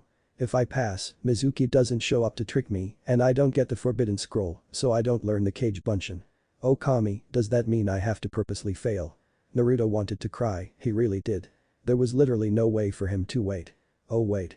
He started to run back home. Let me have this. Oh sweet Kami, just let me have this. He mentally begged as he hastily opened the gate and door, locking both behind him and running towards the master bedroom. Reaching into the drawer he put his parents' letter in, Naruto unfolded it and looked towards the bottom. Yes. Oh thank you, yes. There it was. Page Bunshin no Jutsu. The Uzumaki have 2 large chakra reserves for the normal Bunshin, as per Konoha's academy requirements, so the Nidaime taught our clan this technique to help us. With the Kyuubi, it'll be even harder, so this will definitely help, Sachi. Love, Mom. This time, Naruto did cry, both at the utter relief he felt and this little bit of extra love his Kasan left him. Naru-kun. You do realize that with the goddess's gifts, you even know the normal Bunshin no Jutsu, right? Kashin piped in, amused at this whole situation. Damn it. Naruto soared once he realized that. Without even a word, he formed the technique right next to himself and reached over the bean upside his head. And sure enough, his hand went right through it. He could hear Kashin laughing inside his head. Sighing in dejection at his completely pointless freakout, Naruto put the letter away again and sat on the bed, thinking things over since the whole being from the future thing kickstarted a whole heap of things he would have to hide until the appropriate time. But the point remains that I can't really be throwing around Rasengan and Elemental Jutsu right out of the academy. I guess I'll have to be subtle about things, and if anyone asks how I learned a technique seemingly overnight, I can just say I cheated with Kage Bunshin. Ugh, being subtle isn't really my thing, but I have no choice. Thankfully I don't have such limitations here at home, thanks to that Fuinjutsu barrier. Well, I don't have much else to do today, but more you know what, I'm just going to keep calling it training, even if it really isn't. More training. Getting off his bed and heading for the backyard, immediately starting his physical training, before thinking of something. It took him 4.5 hours to get completely exhausted, and that was from running and the various exercises. But the technique suddenly filling his head, he suspected Kashin's aid. He realized he could accomplish both at the same time using the Nidaime Tsuchikage's Binretsu no Jutsu, which was a physical division of himself. Silently, Naruto grunted as his entire being was halved and split down the middle, the literal clone ending up standing beside him. With this technique, his power was halved, so both of them might have half as much stamina. That put them at 2 hours and 15 minutes before exhaustion. With half-hour breaks, they could work well into the night, ending with 3 simultaneous sessions of physical training, resulting in 13.5 hours. Let's get to work. Naruto once said, receiving a nod from his duplicate. 8 hours and 15 minutes later. 11:15 at night and dragging themselves to the master bedroom, both Narutos weren't exactly looking forward to the culmination of their stacked exhaustion. He would most assuredly pass out. With the designated first Naruto laying down, the second touched his shoulder and they began to fuse back together. Like a freight train to the skull, Naruto was knocked right out from the doubled exhaustion, Kashin merely shaking her head in amusement at the lengths he was going to fix himself. The next morning. Awakening with a groan, Naruto slightly regretted his idea yesterday. Can't argue with the results, though. I got more training in less time. If I stuck with just myself with 4.5 hours, throwing in one break, I'd accomplish 9 hours of training, and it would actually be later than I finished last night. I'd say it was worth it. At that thought, Naruto turned to the clock. 7 a.m. Cool, he had an hour to do everything before heading to the academy. With that in mind, he did his morning ritual of hygiene, clothes, and breakfast. As Naruto ate his cereal, he allowed his mind to wander. I'm just now realizing the gravity of this opportunity. I can fix what was broken, create bridges where there were only canyons. I can really help people. First, I need to find some way to expose Mizuki again, though, since he won't come to me for that secret test. And maybe I can steer Sasuke away from the path he was taking, but how? Despite me going after him I guess a couple months from now man, time travel hurts my head. I don't really know that much about him to really be his friend. I don't really know what he likes and he seems to dislike everything. We don't really interact outside of missions and he can't seem to stand me anyway. Man, I have my work cut out for me. Then there's also Sakura. I guess nearly dying really opened my eyes. She never loved me and never would. She only had eyes for Sasuke. But there was someone who seemed to genuinely care for me, someone who supported me through and through. Hyuga Hinata. A shy girl, she didn't really seem the sort to have anything bad to say about anyone, but she held a special type of affection towards him. She radiated joy at his mere presence and she even adopted his Nindo. That last bit got a grateful smile and a chuckle out of him. While he didn't know his own feelings towards the girl, he would open up to her and see where it went. Who knows? They might be just what each other needs. Some bombastic to boost her confidence and someone calm and collected to tone him down. Yeah, that'd be nice. blushing lightly when he noticed the time, finding he spent nearly 40 minutes thinking about the merits of extending a hand of friendship to Hinata, and maybe more. Naruto bolted up, having a clone do the dishes, while heading out to the academy, his pace becoming sedate the closer he got, a small smile on his face at the thought of everyone's reactions to his new look and the fact that dope would pass. That last remark brought a frown to his face, though. Dope. How he hated that word. Sasuke called him that all the time, and so did everyone else, essentially. Not her. Naruto shook his head with a blush at that thought. To be honest, he was really only half at fault for receiving the title. If the teachers didn't want to teach, then how can the student be expected to desire to learn? When he was faced with several instructors either denying him the proper education or feeding him false information, he just stopped wanting to learn. So he turned to pranks. His scores dropped, they weren't really that high in the beginning, anyway, and he got the name stuck. Dope. These people were blinded by grief and hatred. The thing he was sent back to fix. He couldn't really go door to door and help people overcome these emotions. For one thing, he didn't know how to do that, so he'd have to find some way for him to affect the vast majority positively. Ah. He slapped his cheeks lightly. This is too heavy for me to be thinking about so soon. I'll cross that bridge when I get to it. He decided just as he approached the academy. He let the AC wash over him as he walked inside and made his way to the classroom, finding he was here relatively early. The only ones here were Sasuke, Shikamaru, oddly enough, and Hinata. Though she was looking the other way now that he was looking at her, Naruto knew she was looking at him when he walked in. Maybe even before, thanks to her Byakugan. Making a decision, Naruto walked past his normal seat beside Sasuke and approached Hinata's row, the Hyuga irises shaking growing as he grew closer. She looks kinda cute with her hands close to her face like that. Naruto observed before mentally slapping himself to get a hold of his hormones. Moving on from that, Naruto approached her row. Is anyone else sitting here? He asked, not quite remembering if every seat was filled. Of course, his graduating class wasn't just the rookie 9, there were some civilians and children of shinobi he didn't quite remember that made up teams 1 to 6, after all. And no one sits here. Was all Hinata could respond with, her face slowly turning red from Naruto's presence, especially when he nodded and sat down. Right next to her. And smiled at her with that grin she was very familiar with, even if he didn't know she was. Thanks, Hinata-chan. Naruto said once he sat down, merely using the suffix as he would for any girl, at least that's what he kept telling himself. He tried not to stare at her when she blushed harder and brought her hands closer to her face. She just looked really adorable. Intending to take his mind off that, he struck up a conversation. So, you nervous about the exam? He asked. A little bit. How about you, Naruto-kun? She asked with that stutter Naruto suddenly found cute. What is happening to me? Where is this coming from? No way, I'm totally gonna pass. I'm sure you will too, so maybe we'll be on a team together.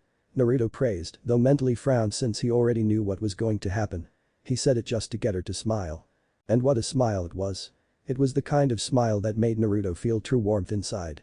Thank you, Naruto-kun. I believe why you'll pass too, and it would be nice for us to be on the same team. Hinata responded, rephrasing what she truly wanted to say, that she wanted them to be on the same team. And so they spent the next 10 minutes just chatting together quietly, Hinata slowly coming out of her shell, but she couldn't get rid of that stutter, which Naruto didn't wholeheartedly mind, but he of course wouldn't promote the stutter, as it was a clear sign she lacked confidence, and he wanted to help with that. When the shouts of Sakura and Ino reached their ears, Naruto noticed Hinata's crestfallen look. Perhaps she expected him to abandon her at the approach of his Sakura-chan. Well, no more. When she noticed he stayed with her and continued chatting, she gave a smile that brought back that warm feeling. He wanted to see that smile more often. Of course, everyone else noticed that Naruto ignored Sakura and was sitting and talking with Hinata. Many of them that didn't particularly hate Naruto thought it was about damn time. The rest just simply stared in shock. Naruto didn't care about them. Right now, all that mattered was himself and his friend. Yeah. His friend. A real one. Nearly 8 o'clock on the dot, Iruka and Mizuki walked in with a small chest, which Naruto remembered held the various hit I ate for graduates. As you all know, today is the day of your academy graduation exam. It will consist of 3 sections. A written test, Yukijutsu testing your accuracy with kunai and shuriken on stationary and moving targets, and the 3 academy ninjutsu. Mizuki will pass out the tests. There will be no cheating. Do your best. Iruka explained, his silver-haired partner passing the tests around. When Naruto received his test, he felt a layer of chakra on it and noticed Mizuki's tight expression, as if he was holding in the great sneer he so desperately wanted to show. Dispelling the Jinjutsu with ease, Naruto blazed through the test, using the same tactics many genin during the Chunin exams did, while answering any pertaining to the ones he answered the first time or famous jutsu himself. Yes, he was cheating. Hey, if he didn't get caught, then Iruka wouldn't know he cheated. Plus, they were shinobi. The occupation called for doing things far worse than cheating on a questionnaire. But the test done, he flipped it over and waited for everyone else to finish, finding he was in the middle range of students that finished. The Chunin instructors noticed and were slightly shocked, Mizuki secretly infuriated also. As such, he took to subtly glaring at Naruto, looking straight into his eyes. What he found shocked him to his core. Death. His death. Before his eyes, Mizuki saw himself dying over and over again at Naruto's hand. If he wanted a demon, he got one. The traitorous Chunin excused himself from the room, running once he closed the door to empty the contents of his stomach in the nearest trash can. Once the dry heaving stopped, he propped himself against a nearby wall, panting in fear as sweat dripped down his face. What was that? I knew he was a demon, but that was unreal. Does he know? Mizuki discarded that thought. It was impossible for the demon to know what he intended, to exploit his emotional state when he failed to both serve his master and become a hero. Once he got himself under control, he returned to the classroom, apologizing to Iruka and making some excuse about paperwork he thought he misplaced. A few minutes after that, everyone finished and Iruka collected the tests. They were moved outside to begin the Bukijutsu portion, and they were called up by name, though Naruto was called after Ino, as Iruka knew he preferred it to save the best for last. But this time, it would be true. Like last time, Sasuke got 91.6%. Perfect in kunai and a 5 out of 6 in shuriken. They were given 6 kunai and 6 shuriken, 3 each for moving and stationary targets. He saw the Uchiha survivor was conflicted. He absorbed the praise arrogantly, but he was annoyed that he didn't do perfect on the shuriken section. Probably because Itachi got 100% or something. It'll make more sense once Naruto got a perfect score. When the blonde was called up, he strode forward indifferently, but the more observant the Chunin and Hinata, whose eyes never left him, found he held a certain confidence, which infuriated Mizuki again and drew Hinata's awe.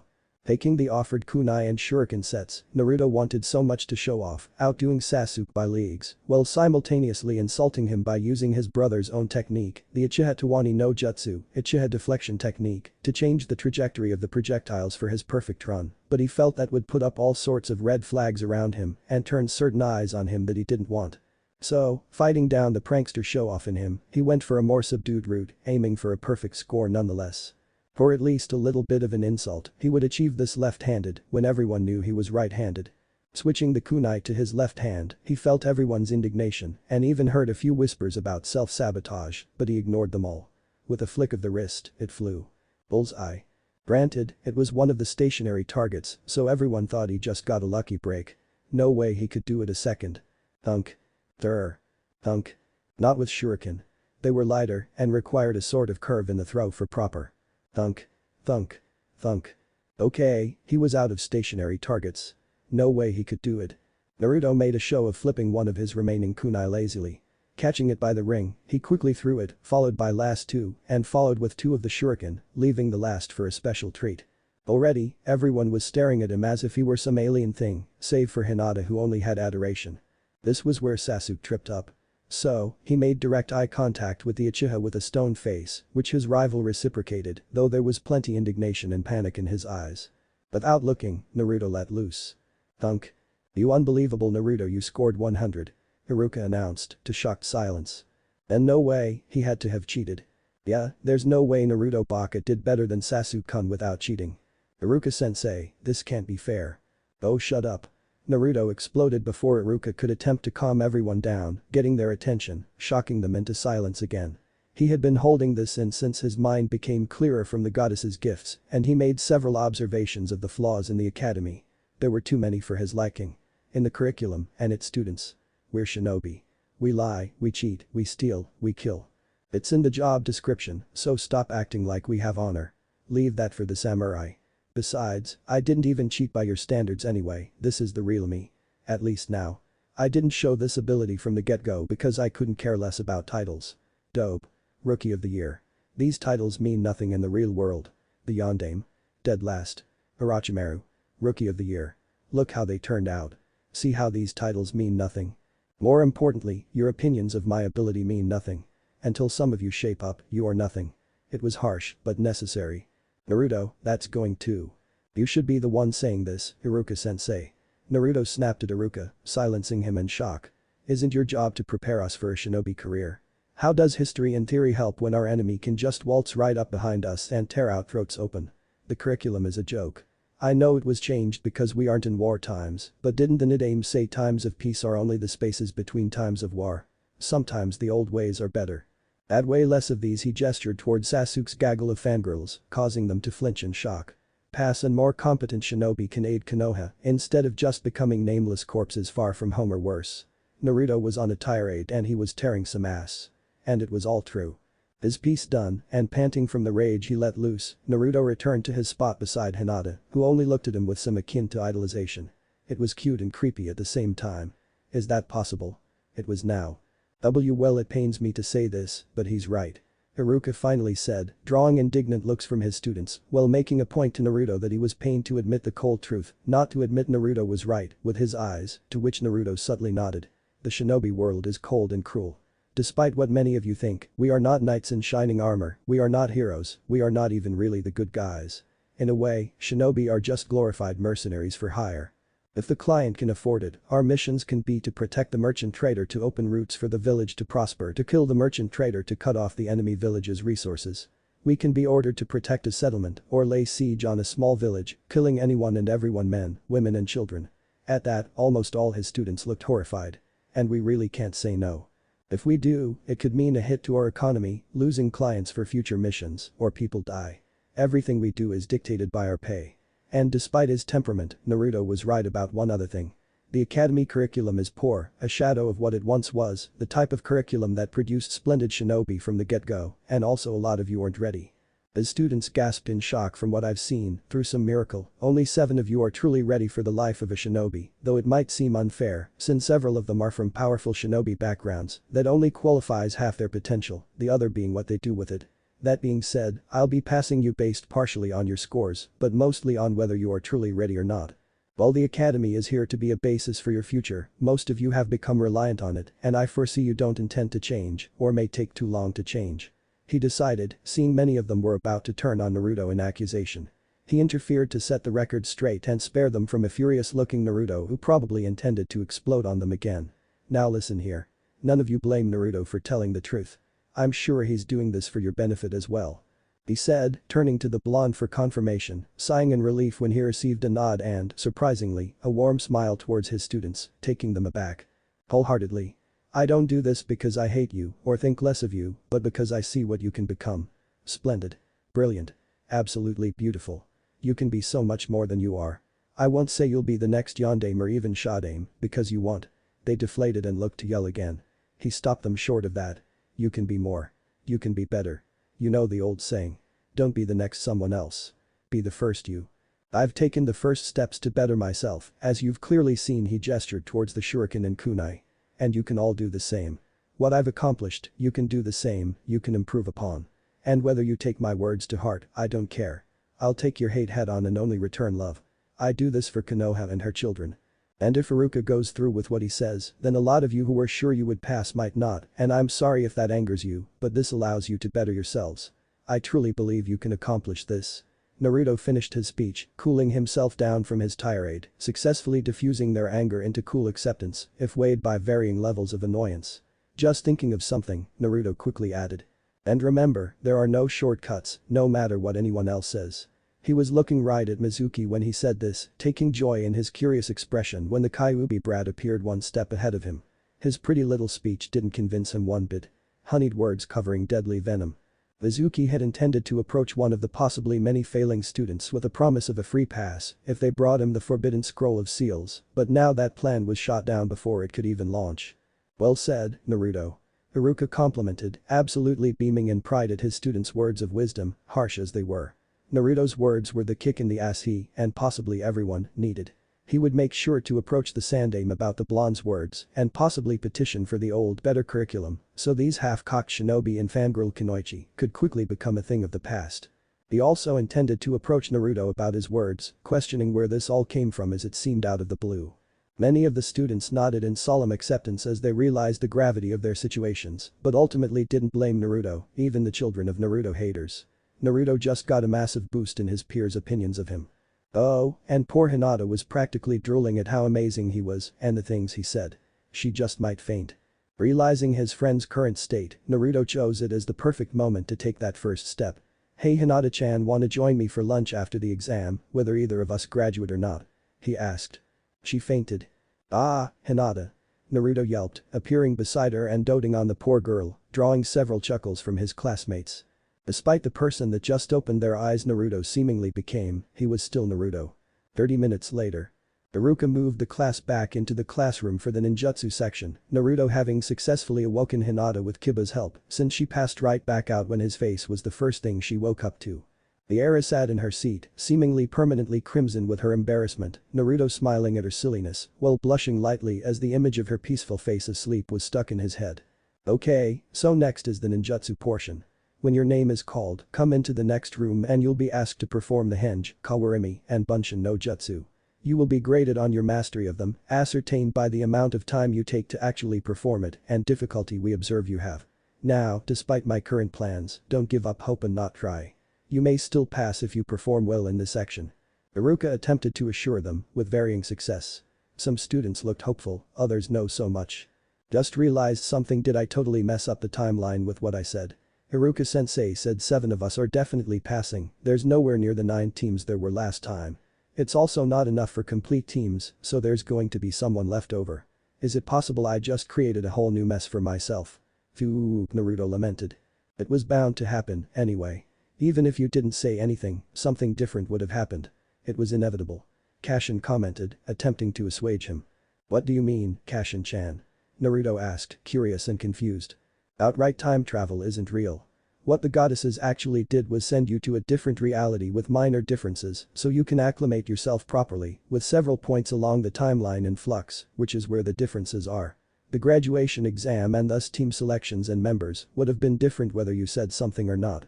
And don't bother asking me what other points are in flux, as that would be giving you foreknowledge, and that can be dangerous. I wouldn't know the specifics, anyway, just when they happen, not what choices there are. Kashin explained, her tone serious. Oog, time travel hurts my head. Naruto mentally groaned. I told you, it's not time travel, it's… You know what I mean. This got a lot more complicated than it really needed to be. Naruto interrupted. Oh, you want to talk complicated? Don't get me started on paradoxes. Kashin responded, equal parts joking and exasperation in her tone. Whatever that is, I don't want to know. BOOTSTRAAAAAP. What? Never mind. I still don't wanna know. Budo. Uzumaki Naruto. Iruka calling him up snapped him out of that conversation, causing him to sheepishly rise and follow Iruka into the next room, sadly finding a lot of headband-less students, though none of them really glared at him, save for some of Sasuke's fangirls, but not all, so that was a plus. Sorry, Iruka-sensei. I was thinking about something pretty hard. Naruto lied apologized. I would imagine so, after that speech. Think next time you could tone down the veiled insults, though. You really hurt those girls when you talked about their obsession that way. Iruka chastised lightly while they were in the hallway between rooms, the doors thankfully keeping their conversation muffled, no matter how much one tried to listen in. Frowning, Naruto was equal parts guilty and headstrong in his words. I never meant to hurt anyone, but my thoughts still stand. Their infatuation and mannerisms such as dieting will get them and their comrades killed, so they need to shape up. He responded passionately. Sighing, Iruka had to agree. I suppose so, but you could have been nicer. They're really only partially to blame, as you pointed out about our curriculum. He said. True. You gonna go to Jai-san about that? Naruto asked. I really wished you'd show the Hokage more respect, but I know it won't stop, Iruka responded exasperatedly, to Naruto's amusement. But yes, I plan to bring this to Hokage-sama. Perhaps we can reach a compromise. A bit of the old and a bit of the new. Iruka thought. That all depends on him. Now let's do this, I want my hit I-8. Naruto responded confidently. I sure hope you worked on your clone technique, Iruka wished as he opened the door to the room, Mizuki mysteriously absent. We'll see. Was all Naruto said, though his smirk spoke volumes. Well, you know the drill. Henge first. Iruka asked of him, clipboard in hand. Wordlessly, motionlessly, Naruto disappeared in a puff of smoke, the Sandaime taking his place, complete with his beloved pipe and a small orange book he seemed extremely enraptured in. Hio, Ami-chan, how interesting. With a light blush and tick mark, Haruka beamed the transformed Naruto in the head, momentarily forgetting he did the technique seamlessly and without vocally invoking it, only to find it was deflected by the corporeal hat, causing his embarrassment and annoyance to disappear, replaced with shock. Whyh how? He stuttered. The normal transformation was an illusion, the changes only on a cosmetic level. Oh yeah, my henge is kind of special. Naruto explained lamely after changing back. His transformation technique was like this before this whole mess with the goddesses happened. I'll be sure to bring this up with the Hokage as well. Naruto, you might have created a new jutsu altogether. Haruka commented, steadily getting over his shock. Really? Cool. Naruto responded with a wide grin. Chuckling at his response, Haruka checked off henge with a quick note on the side. Next, Kawarimi with this chair. Haruka ordered lightly. The next second, Naruto was standing beside him, looking over his shoulder at the clipboard. You should probably add Naruto is awesome. Somewhere on that. He commented conspiratorially. Haruka jumped in alarm at the quickness with which he performed the technique, also seamlessly and silently. Get back there. He demanded, pointing to the chair. Shrugging nonchalantly, Naruto switched with the chair again. Now 3 Bunshin. Haruka said, silently wishing Naruto the best. In 3 puffs of smoke, the required clones appeared behind Naruto, standing stoically. Haruka visibly sagged in relief when they weren't sickly or appeared on the verge of dying. Checking that off, he put the clipboard down and gestured towards the hit I ate before it. Wonderful Naruto, you pass. Now all that's left is for you to pick which headband you want and you're officially a genin of Konoha. Haruka congratulated and advised, though he planned to bring up Naruto's seemingly perfect mastery of the jutsu to the Sandaime. Thanks, Haruka-sensei. Though that officially a genin thing isn't really true. Damn you, Kakashi-sensei.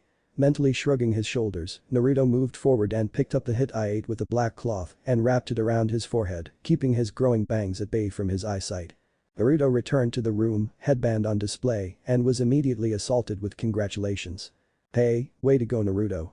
I should have known you'd pass. Good job. That's all your training and determination paid off, huh? It was enough to nearly make him cry. By reaching out to people with kindness, they returned it and Naruto was accepted. He thanked them and repeated his words from earlier that they could pass next year and be even better than they perceived him to be. With that, he returned to his seat beside Hinata, returning her radiant smile that she graduated as well. As far as he could see, Team 8 as a whole graduated and Team 7 and 10 minus their Kunoichi graduated, so Sakura and Ino didn't graduate. Perhaps it was for the best.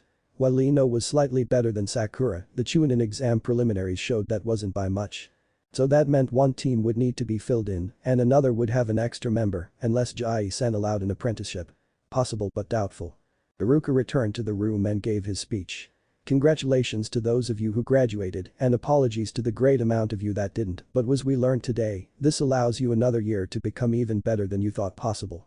I will seek out a method to better the curriculum so I can further facilitate your progress. To those who graduated, you now carry the future of Konoha's strength. I hope you each become the embodiment of our will of fire, burning brightly for your comrades to be beside you and generations to come. Return tomorrow morning for team assignments. The bell rung for school dismissal. Those who didn't graduate, return in 3 months' time for the next school year. He added before they ran out to their parents, though he was not looking forward to the complaints from several parents about such a large number of children not passing and a certain someone that did pass. Naruto himself was also not looking forward to the eventual enhanced glares he got when they saw he passed, but he hoped his classmates didn't out him as the reason so many didn't. Unfortunately, that turned out to be the case, but possibly for the better, as several adults that once had fierce glares at the sight of him passing listened to their children explain in detail the flaws he pointed out, both in the academy and them, and several looked at him inquisitively, with no hint of malice. It wasn't all of them, but more than half, and that was a good start.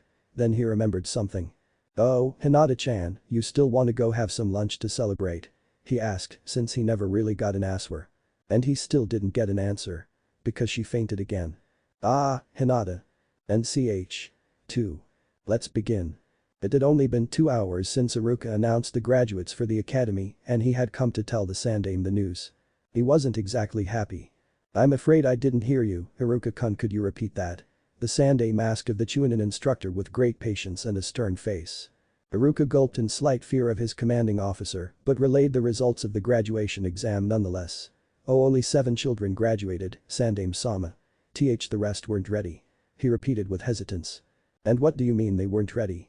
How did you come to this conclusion? Hiruzen asked slowly. Here, Haruka sighed. Naruto opened my eyes, Hokage-sama. After he aced the Bukijutsu section he made an effort to point that out to Sarutobi's joy. The students accused him of cheating because he beat Uchiha Sasuke. That appeared to be the breaking point for him and he snapped. Hiruzen grew worried. It was never good for a Jinchuriki to snap, especially one he considered a grandson. Thankfully, that wasn't the case. Instead of explaining it, I managed to acquire the video from one of our outside security cameras. It captured his speech. He retrieved a cassette from his pocket and gave it to the Sandaime. The Hokage took it and inserted it into the player in his desk, a projector descending from the ceiling and playing what the camera captured, Hiruzen watching with rapt attention when it concerned his grandson figure. He watched Naruto explain the moral gray area that was the shinobi way, that their misconceptions about right and wrong should be left with the samurai, that they would be expected to do horrible things for their village. Then he mentioned this was the true depths of his skill, that titles like Dope and Rookie of the Year were meaningless in the real world. His examples brought a smile to his face before it fell to a pained frown. Then things turned a bit darker when Naruto gave them an ultimatum. Shape up or die out in the field, forgotten, and in the cases of the Kunoichi, a fate worse than death. Then he called Iruka out on the fact the speech should be handled by him, by all teachers, and that the curriculum was a mess, changed from his sensei's harsh training to a more laid-back regimen for these peace times. Naruto quoted Tobirama sensei, and Hiruzen unfortunately saw merit in his words. These peace times wouldn't last, and the shinobi of the next generation should be prepared. A disturbing amount of what were most definitely fangirls the scourge of his career when he was announced as student to both Hokage and heir to the Sarutobi clan, didn't lift Naruto's mood, either. Then Iruka jumped in, explaining the things they would be asked to do, and making the observation which Hiruzen could now see was accurate. It was plain to see on many of their faces that a lot of them weren't ready. Then things became wonderful. Naruto, once asked, said he did it for their good, that he wanted them to succeed, to become something great, each one of them. That they could be amazing, if they really tried. When the video finished, Hiruzen took a moment to collect his thoughts, a content smile on his face. Oh Naruto-kun, you truly represent the will of fire. He made a decision. Iruka-kun, while he pains me to say this, your observation was valid and I'll accept these results. We'll have to completely rework teams, though, so I may need your help with that. He said, receiving a nod. And I'll talk with the academy head about changing the curriculum. He assured. Won't you have to talk it over with the council, Hokage-sama? You did for changing it in the first place. Iruka asked, confused. His answer was a fist slamming in a desk, causing him to jump. To hell with the council. They'd see it the curriculum never change. And we both know they wouldn't budge if I mentioned Naruto-kun by name. It was a sad truth. Plus, if I actually went through the trouble of putting it to a vote, they'd badger on about it being unnecessary. The civilian half know nothing of shinobi troubles, so they would see it as pointless, and my own teammates have grown complacent, and sadly so have I. I am Hokage, and this is a dictatorship first and foremost. They are advisors, and I take their words as a luxury, not a necessity. The Kami no Shinobi was back and he was on the rampage. And Iruka couldn't be happier. Oh wait. Hokage-sama, there are some interesting things that happened with Naruto as well. Iruka mentioned before he forgot. And what would that be? Hiruzen asked. You know Naruto has always hated tests as that was his weakest subject. Well he finished it much earlier than usual. And he was one of the top scores. That raised a brow on the Sandaime's aged face. And I already mentioned his perfect score on the Bukijutsu. He didn't show any improvement over the last week. And the ninjutsu section Hokage-sama, he performed all three seamlessly and without saying them. Iruka dropped the bomb. Hiruzen's eyes narrowed in thought. Only masters of the technique can invoke a jutsu without seals, and he had personally never encountered someone who could invoke a technique without saying it. Though, now that he thought about it, saying the technique's name was technically pointless. It didn't finalize the chakra molding or anything like that, and it didn't continue it like seals, so it really wasn't needed. It was more of a luxury. Perhaps this is his true strength, he mentioned, Iruka-kun. He could have trained his control in secret until he mastered them to that level. And not saying the technique isn't that big a deal. It doesn't really affect the technique like seals. It's more like reflex, if you want to think about it like that. We do it simply because that's how it's always been. He could have been hiding all this because, let's face it, if the villagers caught wind of the demon child showing high proficiency in the shinobi arts, they'd do everything in their power to interfere with that. Hiruzen reasoned, as sad as it was, assuaging the Chunin in a sort of morbid way.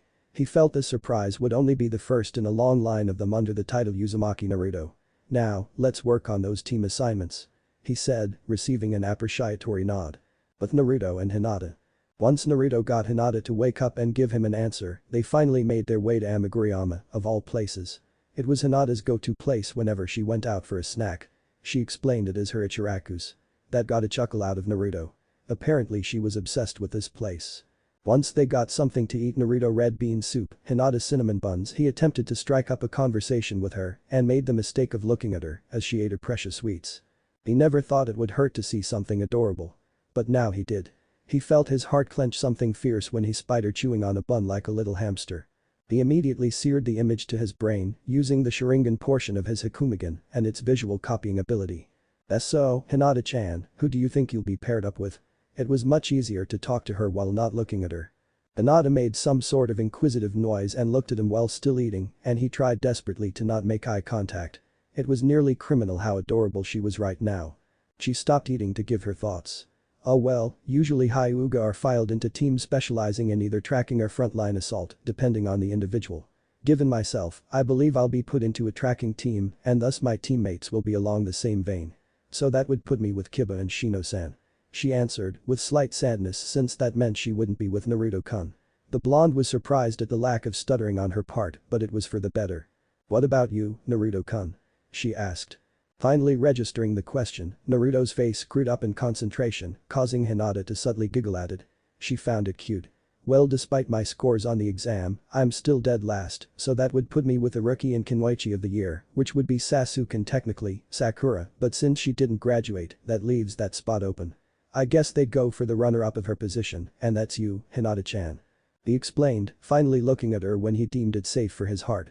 Hinata was incredibly elated when she noticed the lack of an affectionate honorific when he mentioned Sakura and the thought that she might actually be on a team with him because of the whole debacle he raised. While Hinata was never one to say anything bad about anyone, she didn't particularly care for the Rosette since she repeatedly denied Naruto-kun's affections, violently. Granted, his answer did raise up the point of fixing teams since there were only 7 graduates. That left one odd man out. It also meant this generation's Ino Shikacho team wouldn't come to fruition. She pitied Iruka-sensei, since he would have to explain it to Inoichi-san why his princess didn't graduate this year. Hopefully Ino got her personality from her mother and that Inoichi was more level-headed. But that, the new graduates ate in a comfortable silence, light smiles on their faces until they finished, Naruto paying for both of them and the children going their separate ways, Hinata to her clan compound to tell her father of the news, and Naruto to nowhere, really. All the other kids went home for the reason Hinata was now, he didn't really know anyone outside of the academy and almost the entire village despised him, so training. Guess so. 30 minutes later. Taking what amounted to a jaunty pace to get him, Naruto immediately went to his backyard, created a fission clone to start on the physical exercises. He also created a normal solid clone to have it get him familiarized with his various jutsu. With the multiple sessions and breaks, Naruto would stop at 10 o'clock tonight, otherwise he'd roll over into the morning after. But even with that, he'd still get 18 hours of training in 9.5. This fission technique was nearly as broken as the Rinnegan, but like the Dojutsu, he didn't care. So it was with a wide grin that the Naruto twins said about their physical training. While they did that, the Cage Bunch and Naruto said about getting used to the various jutsu the original knew. While only a quarter of the original strength and chakra capacity, that was still more than most jounin, so it should be fine with feeling out these judas, especially with the perfect control he had. With that, the clone started on fire release techniques, as this was Hai no Kuni. With that decision, the clone's mind exploded with an encyclopedic knowledge of all the fire techniques, he just needed to pick and choose. Over the course of the first session of 2 hours, 15 minutes, the clone fired off fire technique after fire technique, finding that most of them centered around normal fireballs of various sizes, or dragons, with a few notable exceptions such as blades, ash of all things, or just giant walls of flaming death.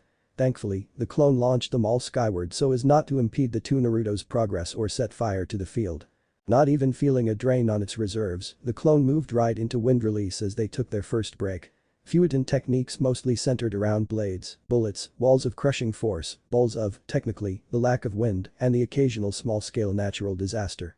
There was even a dragon one. The clone began to detect a pattern. Anyway, well into the second session for the physical training clones well, technically they're both the real Naruto. Fission techniques are confusing the clone moved on to lightning. Almost immediately, the clone happened upon Bachan's Ranshinshu, a technique it would require one of the clones, or some other live guinea pig, to test on, the clone was forced to move on. The clone happened upon Sasuke team's prize technique he skewered the original with, twice. The Chidori. Ahoho, happy days.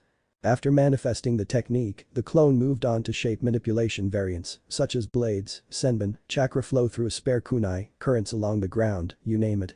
Then of course came Kakashi-sensei's stronger version, Rikiri, and its, albeit smaller, variants. Aren't these techniques technically foreknowledge of some kind?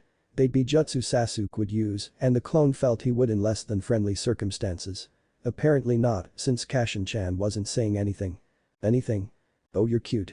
Anyway, the clone moved on to techniques it knew from reading on his books from school, belonged to the current and previous Reikage, both named A. Was that some form of tradition? It's weird.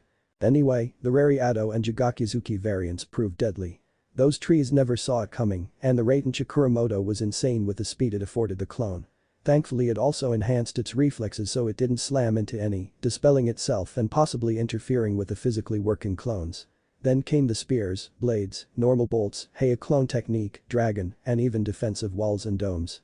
Finding the other two were already midway through the third session, the clone decided to pick up the pace with earth release.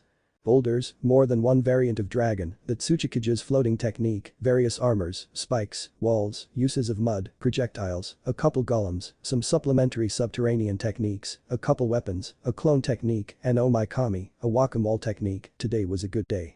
Moving on to water release, the clone happened upon stuff he remembered Zabuza from Nami using. Neat. More dragons, whirlpools, tidal waves, sharks like that fish guy with Itachi and Tenzaku guy. Even some medical water techniques, as well as bullets and bubbles. By the time the clone finished with the last water technique, it just noticed the sun was well and gone, the moon high in the sky, and the original Naruto and his clone heading inside.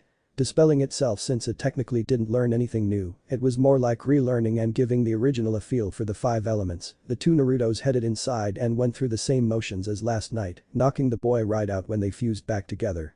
The next morning, Shinobi Academy.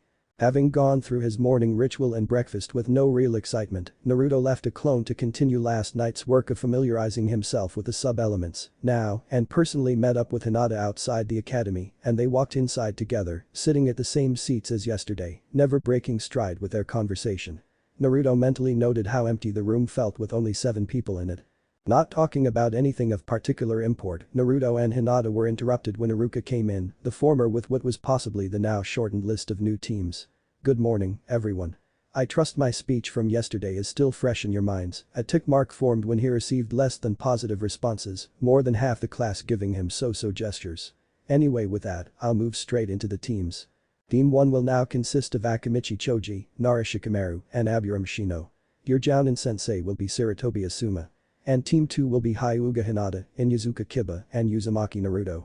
Your Jounin sensei will be Uhi Kurenai. Team 9 is still in circulation from last year.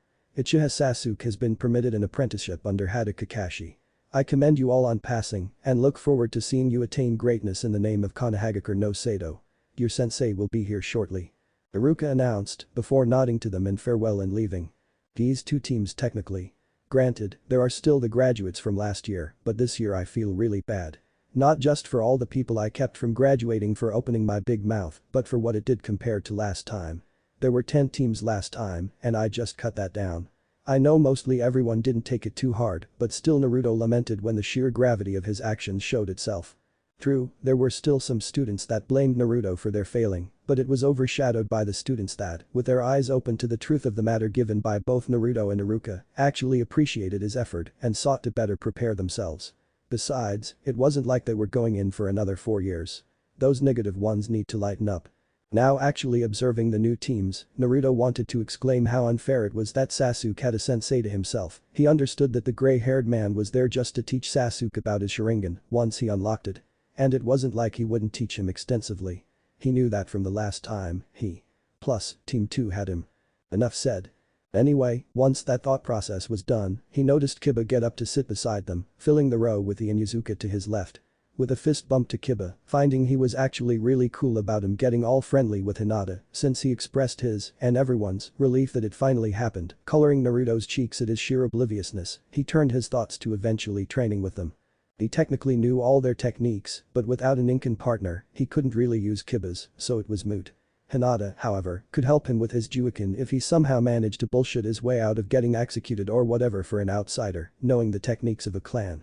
Question was, how to go about that. We'll burn that bridge when we get to it. And like clockwork, the door slid open to reveal both on-time Jounin. Team 1, meet me at Akmichi's barbecue. Was all Asuma said before disappearing in a shunshin. Team 2, meet me at training ground 8. Kurenai ordered, disappearing in a flurry of rose petals. 5 children blinking owlishly nothing phases Shino soon split up and went their destinations, Naruto leaving Sasuke with a bit of advice to take a short nap. Of course, the last Uchiha ignored him. Hey, he was just trying to help. Training ground 8. Kiba, Hinata and Naruto finally appeared at the training ground and found Kurenai waiting for them. Hello, Kurenai-san. I guess I'll be calling you Kurenai-sensei now.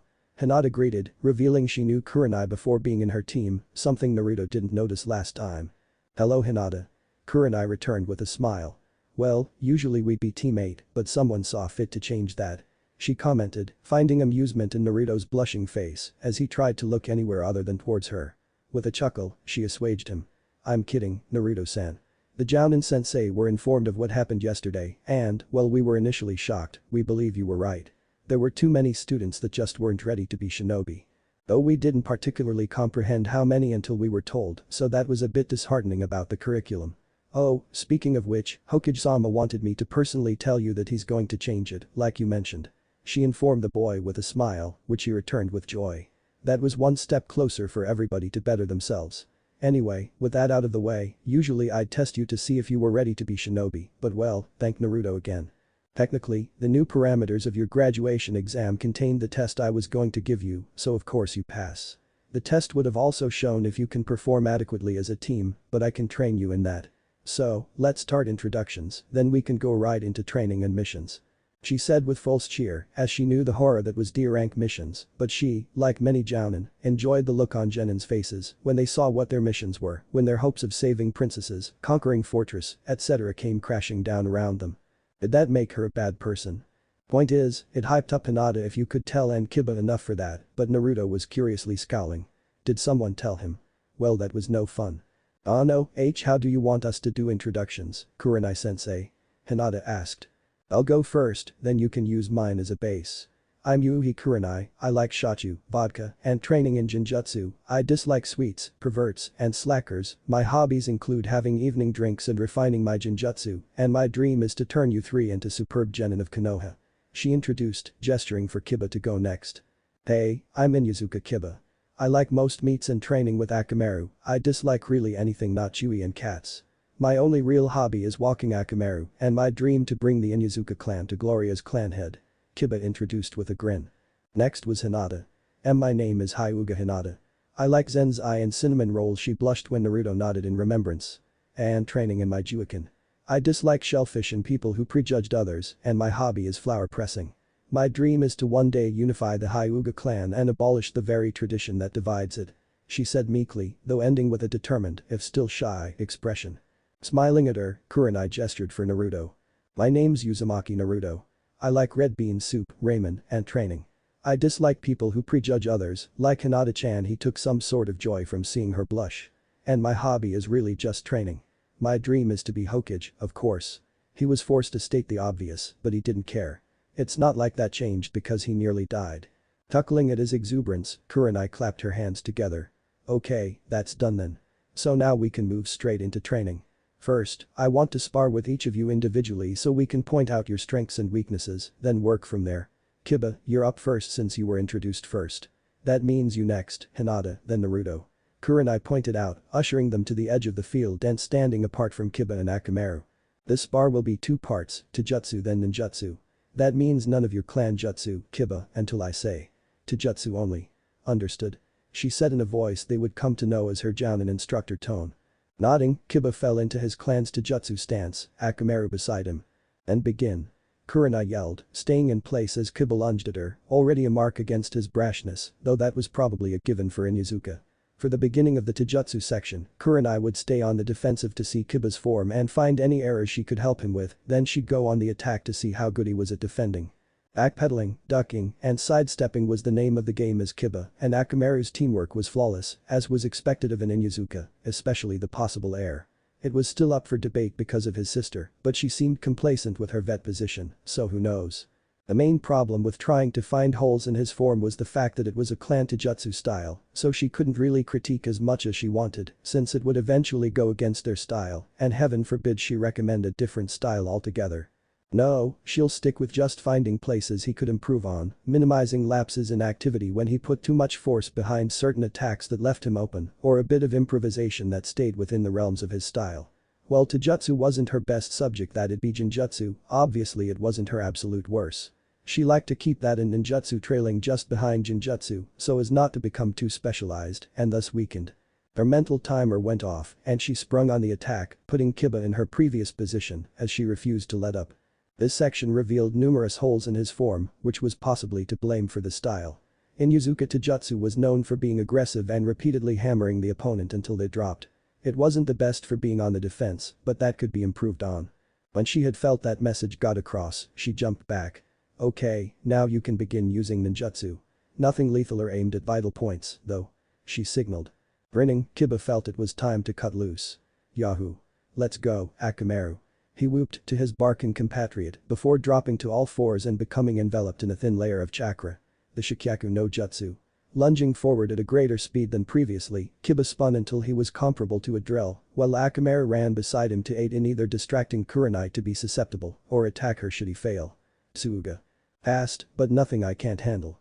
Should watch out for Akamaru, though. Kurenai observed, rolling to the side to dodge Kiba and sliding her arm under Akamaru's waiting jaw and using his momentum to send him flying with Kiba. Both Genin and Ninken landed on their feet and turned to face her, moving right into the next attack. Naruto and Hinata were watching them from the side, the former calculative in his observations, his thought process similar to Kurenai's. A bit too direct, but slightly compensated for by having Akamaru aid him. From what I remember of the Chunin preliminaries, that technique and the dual variant are literally all Kiba has. He sighed. This is the problem with clan techniques. Outside of them, the individual is extremely limited and all but dead in the face of someone who can tank through them or is too skilled for them to be effective. He took a moment to stare at Kiba with his Hakumigan active, hidden under a Jinjutsu. Okay, so his affinity is Earth. I should recommend he learn Elemental Jutsu to expand his repertoire, clan restrictions be damned. Speaking of glancing at Kurenai and sidelong at Hinata, he found their affinities were fire and water, respectively. I can probably help Hinata-chan, too. Kurenai-sensei is a jounin, she won't need my help. With that decided, he deactivated his Dijutsu and continued watching the spar, spying Kiba use his Gatsuuga with a transformed Akamaru. About 10 minutes later, Kurenai called for an end to their spar. Okay Kiba, that's enough. Now I expect you to sit and listen to my observations of your flaws and do something about them to better yourself. She ordered with a light glare, knowing Kiba would rather ignore her pointing out his flaws like most Inuzuka or people in general who disliked having their flaws pointed out. Flinching at her perfectly pegging his personality down, Kiba reluctantly listened to her point out his flaws. First off, you're probably predisposed to immediately lunging into the fray with the intent to finish the fight quickly. We'll be working on stopping that. Jumping into a fight without knowing what your opponent is capable of is more likely to get you killed. Though I will applaud your forward thinking of having Akamaru aid your initial attack instead of both of you attacking. Your Taijutsu style leaves too many gaps, either from putting too much force behind an attack or simply not being fast enough. I'm sure you're not that proficient in it yet. She asked, receiving a slightly embarrassed nod. Makes sense then, so you'll need to work on that at home since we obviously can't help. Lastly, even though this is something we can't immediately do anything about, Akamaru is a bit too small for certain attacks to work completely. If he was larger, my attempt to use his own momentum would have failed. With a shrug, Kurenai finished and turned to Kiba's teammates. Do either of you have anything to add? She asked. Hinata merely shook her head. And no, Kurenai-sensei. You said everything I could have. She said. Nodding, Kurenai turned to Naruto for say anything. I actually have something to say. Kiba, I think relying solely on your clan techniques is a mistake and will sorely cost you one day. I think you should incorporate other techniques, including elemental jutsu. Naruto commented in a no-nonsense tone. Much like the academy, he said these things for the betterment of others. Kiba himself was torn between scowling at Naruto for what he observed as him besmirching his clan teachings and giddy at the thought of elemental jutsu. Despite himself, he had more than once thought of learning techniques other than his clan's jutsu for the future. Kurenai made an impressed noise. Interesting, Naruto. I can see the merit in your words, and now that I think about it, that'd be a good idea. I know plenty of low-level jutsu that I can teach all of you, so I can help with that. Kiba, do you know your affinity? She asked him. That was all Kiba could really say. The Inyazuka clan didn't really dabble in elemental jutsu. It wasn't forbidden or anything, but there weren't that many practitioners of elemental jutsu in the clan. It's Earth. Both Jenin and Jounin grunted quizzically, turning to the blonde. His affinity. It's Earth release. Naruto elaborated. And how do you know that? Kurenai asked with a raised brow. Moment of truth, my Dijutsu can see affinities. Naruto responded hesitantly, rubbing his arm. All three of his teammates blinked in shock. Why you have a Dijutsu, Naruto-kun? Hinata asked with a face Naruto found really hard to look at without something hurting. Why yeah, I have one. It manifested on Saturday and a letter from my parents explained what it could do. Gee, this a deep hole I'm digging. He explained. Kurenai suddenly went very pale. You're your parents, you say? So you know about them? She asked. Yeah, I thought you were an orphan.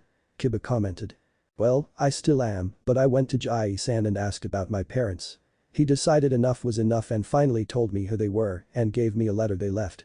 Naruto explained, a fond smile on his face at the thought of the letter. Who's Jai-san? Kiba asked. Oh, that's what I call the Hokage. Naruto elaborated with a smile, chuckling when everyone nearly face-faulted. He lets you get away with that? Kiba asked. Wait, hold on, more important thing. Why did Hokage-sama keep that from you? That's messed up. He pointed out, letting the first question drop. Well, my dad made a lot of enemies, both inside and outside of the village, and Kumo went after my mom once, so there's that. Naruto explained without really saying anything important. Geez, what did they do? Kiba asked, shocked. Damn you, Kiba. My dad handed a village its ass on a silver platter in the last war, and my mom had special chakra, and the Sandaime Reikage was a greedy asshole. Naruto summarized eloquently. Nodding, since the infamous Sandaime Reikage was known for his roughshod methods, seeing as how he was to blame for the Hyuga incident. As the victim of the event, Hinata was predisposed to dislike Kumo, so she could relate to Naruto's mother. However, she, as well as Kurenai, detected his evasiveness on actually giving names, and she thought about any notable shinobi that handed a village its ass in the Third Shinobi World War. Mentally cross-referencing Naruto's physical features with any shinobi of note, Hinata came to one conclusion. Naruto-kun's father is the Yondaime Hokage. It was painfully obvious. He had his hair color and style, and his eyes, and even his tender nature from yesterday.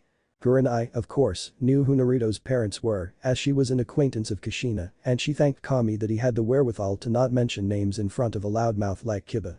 However, from her face, Kurenai could see that Hinata deduced at least one of Naruto's parents, and probably the more obvious one, given the Yondaime's shared features. Then she finally thought about what he actually said. She didn't know about any Dijutsu from either of his parents, so maybe it just skipped a generation. Then that begged the question. What can it do? And what does it look like? She asked Naruto with crossed arms. Seeing that Kurenai didn't say anything about Naruto's evasiveness, Hinata let it drop and turned to Naruto to pay attention. Shit, I didn't think this through completely. Okay, definitely can't divulge parts that are obviously part of the Sharingan and Byakugan. Deciding to buy some time, Naruto activated his Dijutsu for them to see while thinking up some bullshit. At the sight of his exotic-looking Dijutsu, his teammates all let loose simultaneous ooze while taking closer looks. I can see chakra elemental affinities, and it allows me photographic memory, visual genjutsu prowess, affinities for sub-elements, and 6 paths with their own abilities. Naruto explained, mildly annoyed he had to divulge this much information about his Dijutsu, even if it wasn't everything, but if he wanted his shinobi career to go relatively unimpeded, it was a necessary evil. Kurenai blinked owlishly. That's a lot of abilities. Isn't that a bit unfair? And what do you mean by paths? Are those more abilities? She asked.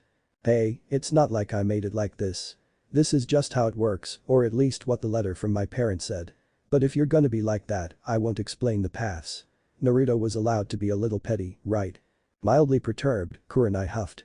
Just tell us so we aren't distracted in the future if you pull some impossible crap. She recommended. Fine, but don't say I didn't warn you. He said before raising a finger, beginning to tick the paths off. Tendu, the control over attractive and repulsive forces. Shuridu, transformation with various mechanical weapons. Jigakudu, interrogation, soul stealing and restoration of physical injuries. Ninjendu, mind reading via soul stealing. Chikishidu, summoning any animal. And Gakudu, absorbing all forms of chakra. But 6 fingers up, he said this all flatly, mentally finding amusement in their gobsmacked expressions. That is the biggest pile of bullshit I have ever heard. Your eyes can do all that, plus that stuff you said before. Kiba asked indignantly and not entirely unjustifiably. Did I forget to mention it can also apparently evolve? Naruto added, a minor plan in motion. So it can get even more power. That's so unfair. Kiba complained whilst throwing his hands into the air. Normally I'd talk about how being a shinobi is unfair, like yesterday, but even I'm inclined to agree with you.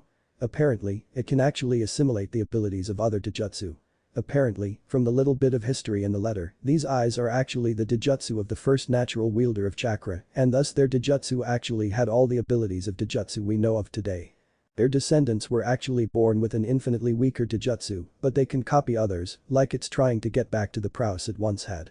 The last wielder, my grandfather apparently, didn't have these paths, but upon encountering someone with something called the Rinnegan, he got those powers, so that means there's someone out there with at least those crazy powers. Naruto lectured, mentally in awe at his capacity to bullshit. This was all by the seat of his pants. The Rinnegan? You mean the taijutsu of the Rikidou Sennin of legend? It's real. And wouldn't that mean your eyes should be the Rinnegan if they're the eyes of the first chakra wielder? Kurenai asked, eyes narrowed in suspicion. Actually, I said first natural chakra wielder. According to the legend in the letter, these are the eyes of the Rikidou Sennin's mother, a woman who naturally had the Byakugan. He rested a hand on Hinata's shoulder as an example, finding she didn't really pay attention as she was deep in thought. But she gained the abilities of what we know as the Sharingan and Rinnegan by consuming the fruit of the Shinju, a monolithic tree grown from the earth soaked in the blood of those who died in seemingly endless wars. After she gained those abilities and extremely potent, nearly godlike chakra, she gave birth to twins, one of which was the Rikidou Sennin, both of which were born with chakra and thus were natural wielders. The Sennin was then the ancestor of the Uchiha and Senju clans, the latter of which the Uzumaki branched off from, and his brother was the ancestor of the Hyuga clan. He relayed a lightly modified portrayal of the origin of chakra. Wow, just wow. How does no one else know about this? Kurenai asked, genuinely curious. Well, considering Kiba's face, I'd say because people would feel knowing this would completely wreck their preconceptions of chakra and history. Naruto responded, gesturing to Kiba's frozen visage that gave the impression he might be catatonic. Ayano, Naruto. Hinata spoke up to get his attention. Yes, Hinata-chan. Does that mean you copied my taijutsu? She didn't look particularly annoyed if he did, mostly just quizzical. Oh, no, it's a conscious action. Plus, even if I wanted to, I wouldn't do that since I'd be stealing from you and your clan. Naruto responded chivalrously. Oh no, if you want, you can. I can help you learn it and maybe you can help me with my Juiken. Hinata offered courageously, possibly ignoring how her clan would react if they learned of this. She didn't care, as long as it guaranteed time with Naruto. Oh wow. If you're okay with that, Hinata-chan. He asked, only to receive a meek nod. Okay then. He made a show of concentrating on her eyes, lightly blushing when it forced him to concentrate on her face. Okay, I think I did it. He announced. Try to see if you can extend your vision or change it in some other way. Hinata advised.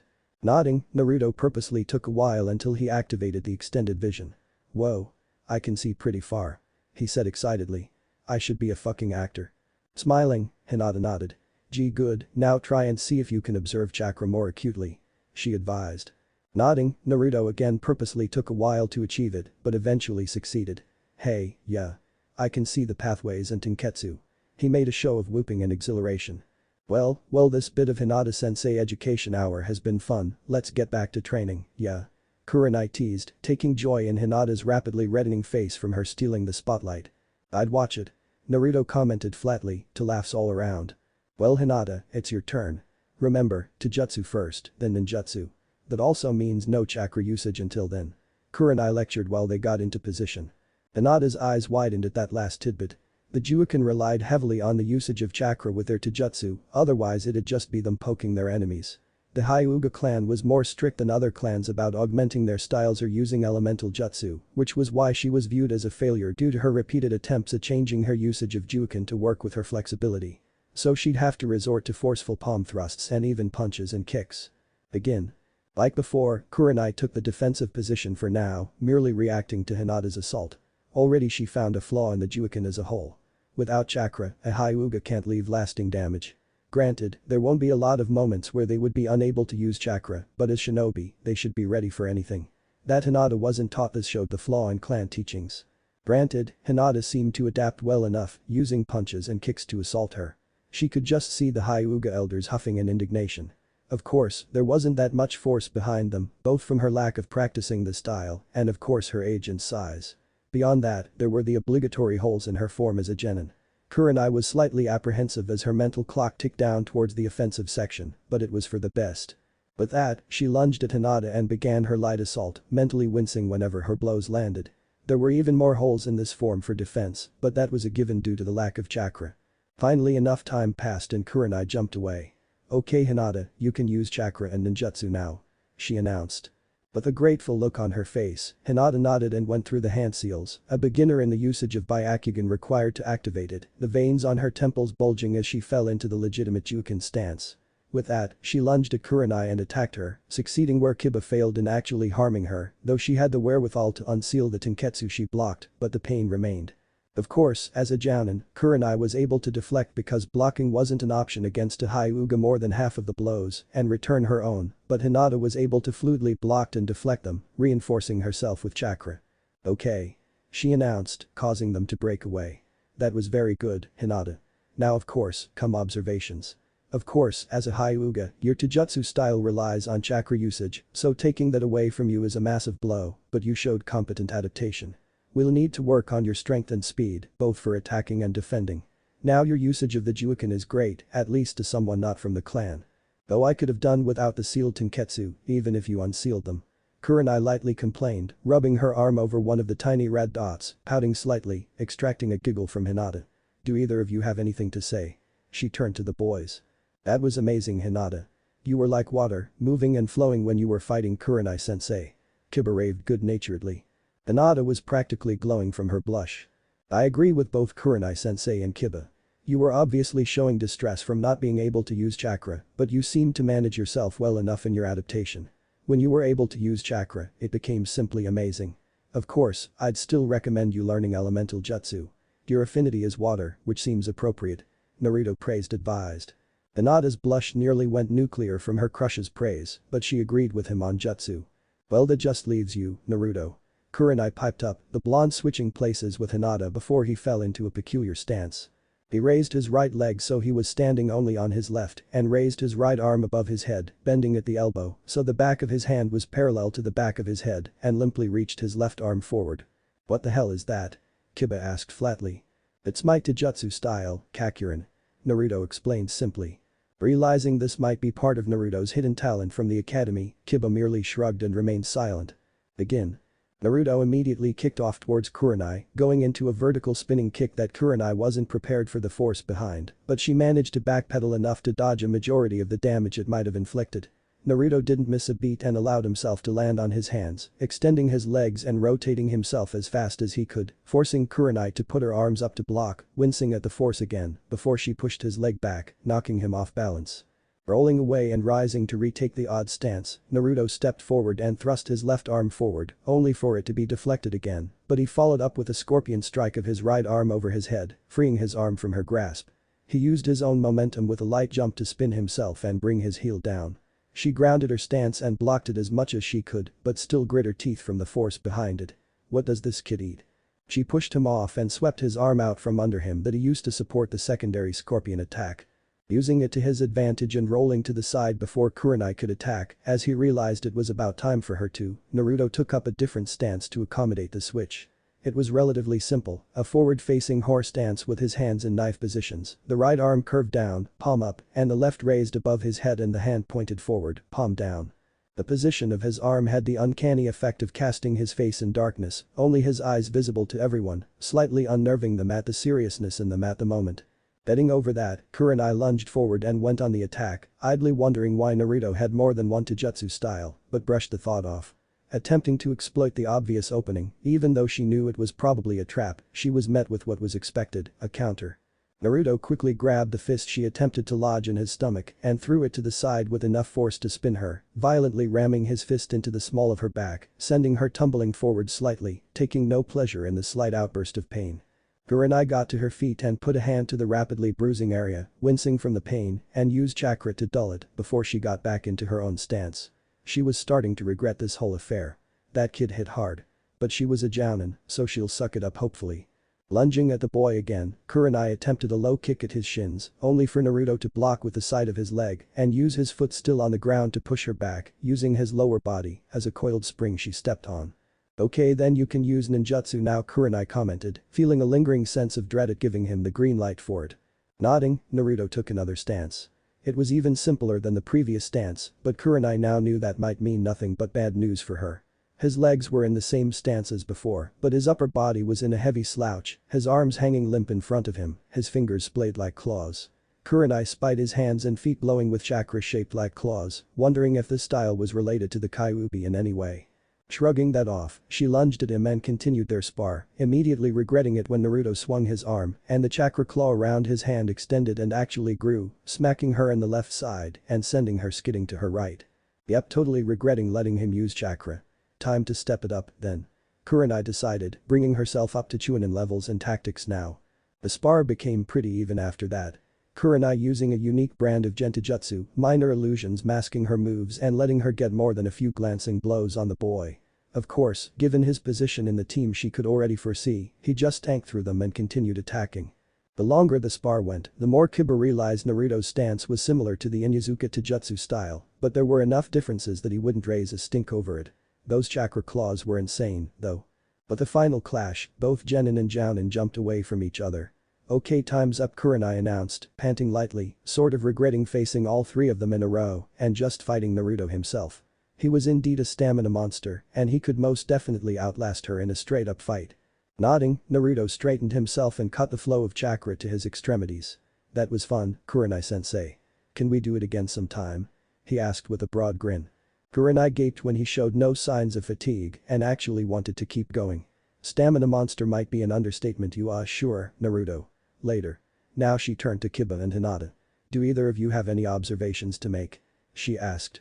Yeah, firstly, why did you take different stances for each part, Naruto? Kiba asked a question on his mind since the defensive portion. Because I used different styles. You know, I used Kakuren in the beginning and I used Kajiken for the defensive part and Kitsune for the chakra portion. I have 3 different styles. 2 for Adakingen utilizing chakra and 1 for defending. I plan to actually combine them into a single, new style in the future. Naruto explained, finding amusement in everyone's gobsmacked faces, including Hinata's adorable one. Though he noticed Kurenai's paling face. Probably at the mention of Kitsune. Ayano, Naruto-kun, how did you come upon these styles? Hinata asked. They were also in my parents' letter. Kajiken was my father's style, Kitsune my mother's, and Kakuren was compensation Kumo gave my mother for her kidnapping. Naruto answered, just rolling with these fabrications. Now, as for any flaws I would point out honestly, I can't really think of anything. Your Kakuren was extremely unorthodox and you appear to have trained in what flaws there might have been. Kajiken was painful. Though, so far it appears to be a style based entirely on reacting. You'll most likely run into enemies that intend for you to strike first or can exploit your openings, deliberate or not, faster than you can react, so we'll work on that. Kitsune was quite interesting. I don't think I've ever seen someone use a style like that with its use of chakra and extending attacks. I assume you've trained it so the chakra drain is negligible? Kurenai asked, receiving a nod. Well, other than all that, we can still work on your speed and reaction time, though if you want to train in strength warn me first. She commented, rubbing her arm, pouting at his chuckle. Well, Team 2, that's our first training session, so let's start on missions. She announced cheerily, getting Kiba and Hinata hyped up. Naruto scowled at his short-term future of D-rank missions. This was going to suck. NCH. 3. What if Naruto was blessed by God-level beings? End here, and thanks for watching my video till the end.